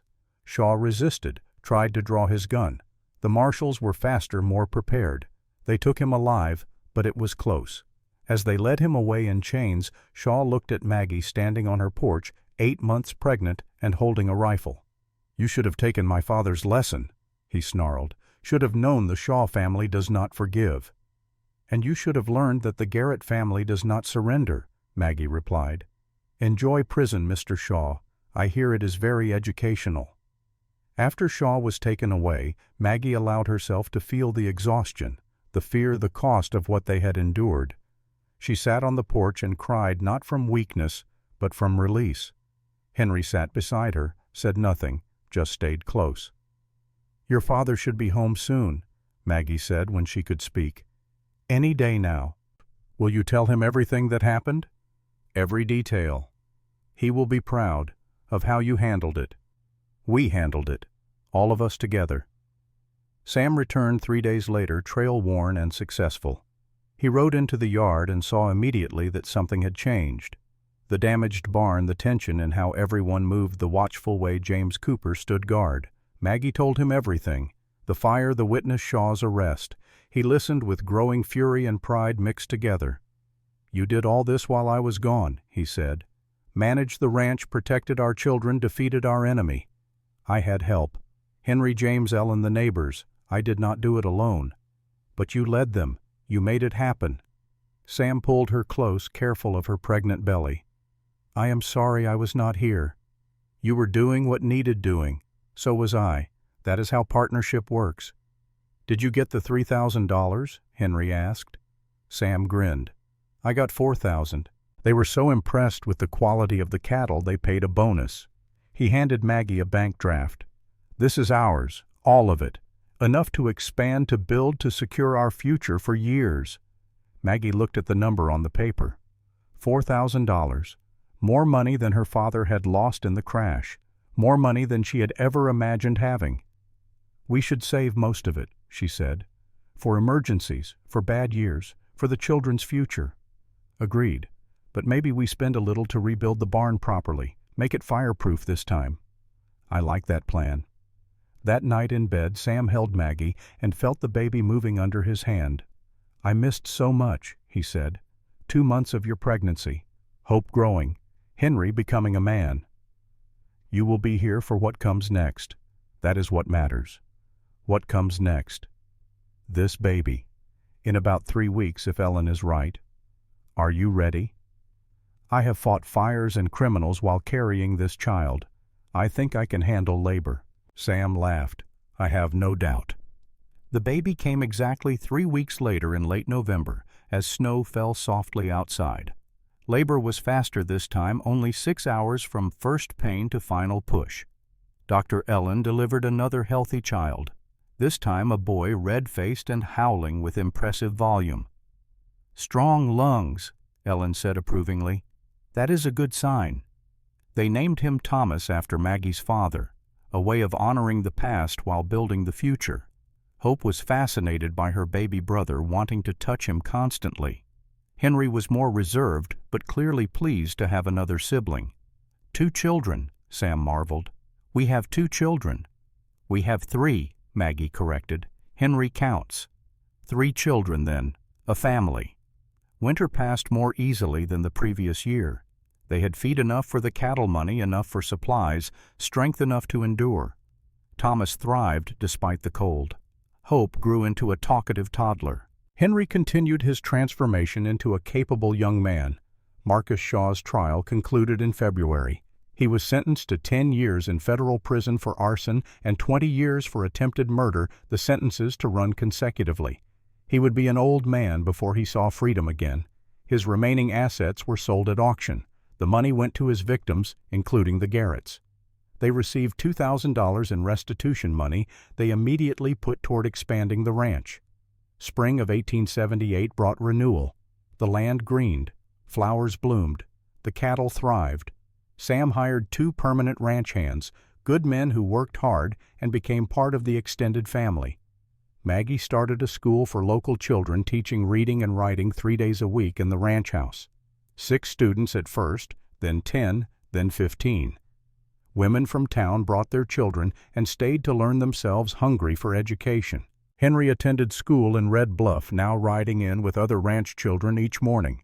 He was top of his class, already reading at a level beyond his years. One evening in May, 5 years after Maggie had first arrived in Wyoming, she stood on the porch watching the sunset. Thomas toddled nearby, chasing Hope, who ran shrieking with joy. Henry was teaching Sam advanced mathematics at the kitchen table, their voices carrying through the open window. Ellen rode up, dismounted, joined Maggie on the porch. "I brought the new medical books you requested," Ellen said, "for your teaching." "Thank you. The students are eager to learn about medicine and science." "You have built something remarkable here, Maggie. Not just a ranch, a community, a future." Maggie thought about that word, future. 5 years ago she had been certain she had no future at all. Now she had husband, children, home, purpose, and the respect of everyone who knew her. "I did not build it alone," she said. "No, but you were the catalyst, the one who refused to break." "I was just too stubborn to die." Ellen smiled. "Sometimes stubbornness is the most important quality a person can have." That summer, the ranch expanded to 1,200 acres. Sam bought neighboring land from a family moving back east. The herd grew to 60 cattle, 20 horses. They built a new barn, fireproof as promised, large enough for future growth. Maggie discovered she was pregnant again. This time the news brought only joy, no fear. They knew they could handle whatever came. In the fall, Red Bluff held its first territorial fair. Ranchers and farmers from across the region gathered to display their best stock, their finest produce, their crafts and skills. The Garrett family attended in force. Sam entered his cattle in the competition. Henry demonstrated his roping skills. Maggie displayed preserves from her garden and won first prize for her strawberry jam. Hope, now 3 years old, entered the children's foot race and came in second, furious that she had not won, but determined to try again next year. As Maggie watched her family, watched the community they had helped build, she felt something she had not experienced in years. Pride. Not the false pride of Boston society based on money and status, but real pride earned through work and sacrifice and refusing to surrender. That evening, back at the ranch, Sam found Maggie in the kitchen making supper. He wrapped his arms around her from behind, felt the new life growing inside her. "Do you remember what you said when you first agreed to stay?" he asked. "About wanting to matter, about wanting to build something that lasts." "I remember." "Look around. Look at what we built. This ranch, this family, this community. You matter, Maggie Garrett. You matter more than you will ever know." Maggie turned in his arms, looked at this man who had offered her partnership when the world offered only servitude, who had seen her strength when she could barely see it herself. "We matter," she corrected, "all of us together. That is what makes it work." On Christmas Eve, 1878, the Garrett house was full. Ellen had come for dinner, Cooper and his family, 3 other ranch families, the 2 hired hands. Nearly 20 people crowded into the main room, eating and talking and laughing. Henry, now 12, helped serve food with easy competence. Hope, 3.5, entertained Thomas, now 1, keeping him from causing too much chaos. Maggie, 6 months pregnant with their 3rd child, moved among the guests with grace born of practice. Sam stood at the head of the table, raised a glass of cider.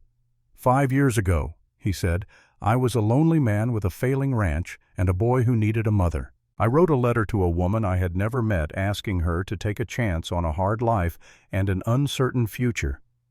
He looked at Maggie. "That woman came west, despite every reason to stay safe in the city. She fought beside me, saved me, built this family with her own hands. She taught me what partnership really means, what love really means. So tonight I want to thank her. Thank Margaret Caldwell Garrett for choosing this life, choosing this family, choosing to be strong when being weak would have been easier. Everyone raised their glasses. To Maggie. Maggie felt tears on her face, but she was smiling. And to all of you, to this community, to this strange, hard, beautiful life we are building together. That night, after everyone had left and the children were asleep, Maggie and Sam sat on the porch despite the cold. Stars blazed overhead undimmed by any artificial light. The land stretched away in every direction, vast and challenging in theirs. "Tell me about Boston," Sam said suddenly, "about who you were before you came here." Maggie thought back to that desperate woman with a loaded gun and a death wish.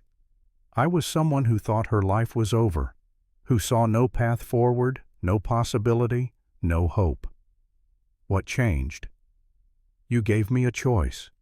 Not many choices, not perfect choices, but real ones. And I discovered that having the power to choose even between hard options was enough to make me want to live.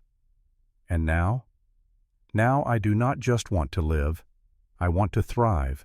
I want to see our children grow, want to teach more students, want to expand the ranch, want to grow old with you and watch our grandchildren play in the yard where Hope and Thomas and Henry played." Sam took her hand. "That is my want too, all of it." "Then that is what we will do, together." Maggie leaned against her husband and looked out at the land they had fought so hard to keep, the land that had tested them and nearly broken them and ultimately made them stronger. She thought of the gun she had once pressed to her temple, now locked in a drawer and never touched. A relic of a different woman, a different life. She thought of her father's words spoken long ago when she was a child. The measure of a person is not what they have, but what they do with what they are given. She had been given hardship and loss and a desperate gamble. She had turned it into family and purpose and a legacy that would outlast her. Years later, when Maggie Garrett was an old woman and the ranch had passed to the next generation, she would sit on that same porch and tell her grandchildren the story of how she came to Wyoming. "I rode a train west with $3 and a loaded gun," she would say. "I thought I was going to my death. I found my life instead." "Were you scared, Grandma?" they would ask. "Every day. But fear never stopped me from doing what needed to be done." "Why not?" "Because I learned something important, that courage is not the absence of fear. Courage is being afraid and choosing to act anyway, choosing to fight instead of surrender, choosing to build instead of break. And you chose to build, every single day, and I would choose the same thing again." But that was years in the future. On this December night in 1878, Maggie Garrett was 33 years old, pregnant with her third child, surrounded by family and community, and everything she had fought to create. She had come west as Margaret Caldwell, a desperate woman with nothing left to lose. She had become Maggie Garrett, a rancher, a mother, a teacher, a partner, and a force that even the harsh Wyoming territory could not break. And tomorrow, as always, she would wake before dawn and face whatever challenges came with the same determination that had carried her this far. Because that was what Garretts did. They endured, they fought, they built. They chose life again and again, no matter how hard the choosing became. The years turned like pages in a book written slowly, carefully, with hands that had learned patience through necessity. Hope grew into a woman as fierce as her name suggested, marrying a neighboring rancher and managing their combined properties with the same determination Maggie had brought to the Garrett homestead. Thomas became a teacher, carrying forward his grandmother's legacy of education, running the school Maggie had founded until his own children were old enough to take over. Henry, the boy who had once stood with an empty rifle to protect his new family, became a territorial legislator fighting for the rights of small ranchers against the powerful interests that still sought to control the land. He married late at 30 to a woman from Denver who reminded Maggie powerfully of herself at that age. Lost, searching, needing a choice more than rescue. The ranch expanded to 3,000 acres. The original log house remained preserved at Maggie's insistence, even when they built the larger home that the growing family required. She kept her old room exactly as it had been that first night, the small space where she had unpacked her carpetbag and checked her father's revolver and decided despite everything to stay. Sam lived to 72, dying peacefully in his sleep after a day spent working the land he loved. Maggie held his hand as he went whispering the words he had said to her 40 years before. Together, in all things. She lived another 12 years without him managing the ranch with Hope and Thomas, until her body finally insisted she slow down. Even then she taught. Even then she planned. Even then she chose forward motion over surrender. In the spring of 1924, Maggie Garrett felt the end approaching with the same clarity she had once felt boarding that westbound train. She was 76 years old. Her body had worn thin from hard use, but her mind remained sharp, her will unbroken. On a May morning, with wildflowers blooming across the meadows and her grandchildren gathered around her bed, Maggie spoke her final words. "I came here to die," she said, her voice soft but clear. "I stayed to live. Remember that choice is everything. Not the choices you are given, but the choices you make." She died that afternoon, the Wyoming sun streaming through her window, the land she had fought for spreading away in all directions beneath an impossibly blue sky. They buried her on the hill, overlooking the ranch beside Sam, beneath a simple stone that bore the words she had requested. Margaret Caldwell Garrett, 1848 to 1924. She chose to live. The Harrison Ranch, as it came to be known after Sam's original claim, continued through the generations, through droughts and depressions, through wars and changes, through everything the 20th century brought to the American West. In 2024, the ranch celebrated its 150th anniversary, still operated by the fifth generation of the family Maggie and Sam had built. The original log house still stood preserved as a museum. Visitors came to see the room where a desperate woman from Boston had once unpacked a carpetbag and a loaded gun. They came to hear the story of how she had chosen to stay, how she had fought, how she had built something that lasted not through wealth or power, but through partnership and courage and the stubborn refusal to surrender. The guide who told the story, a young woman descended from Hope's line, always ended the tour the same way. She arrived with $3 and a death wish. She left a legacy worth more than all the money in the world. That is what one choice made bravely can become.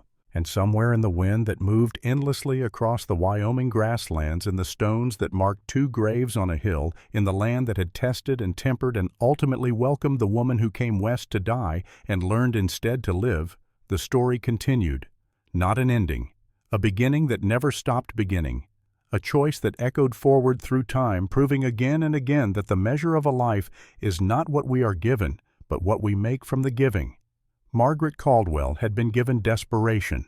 Maggie Garrett had made it into hope, and that made all the difference.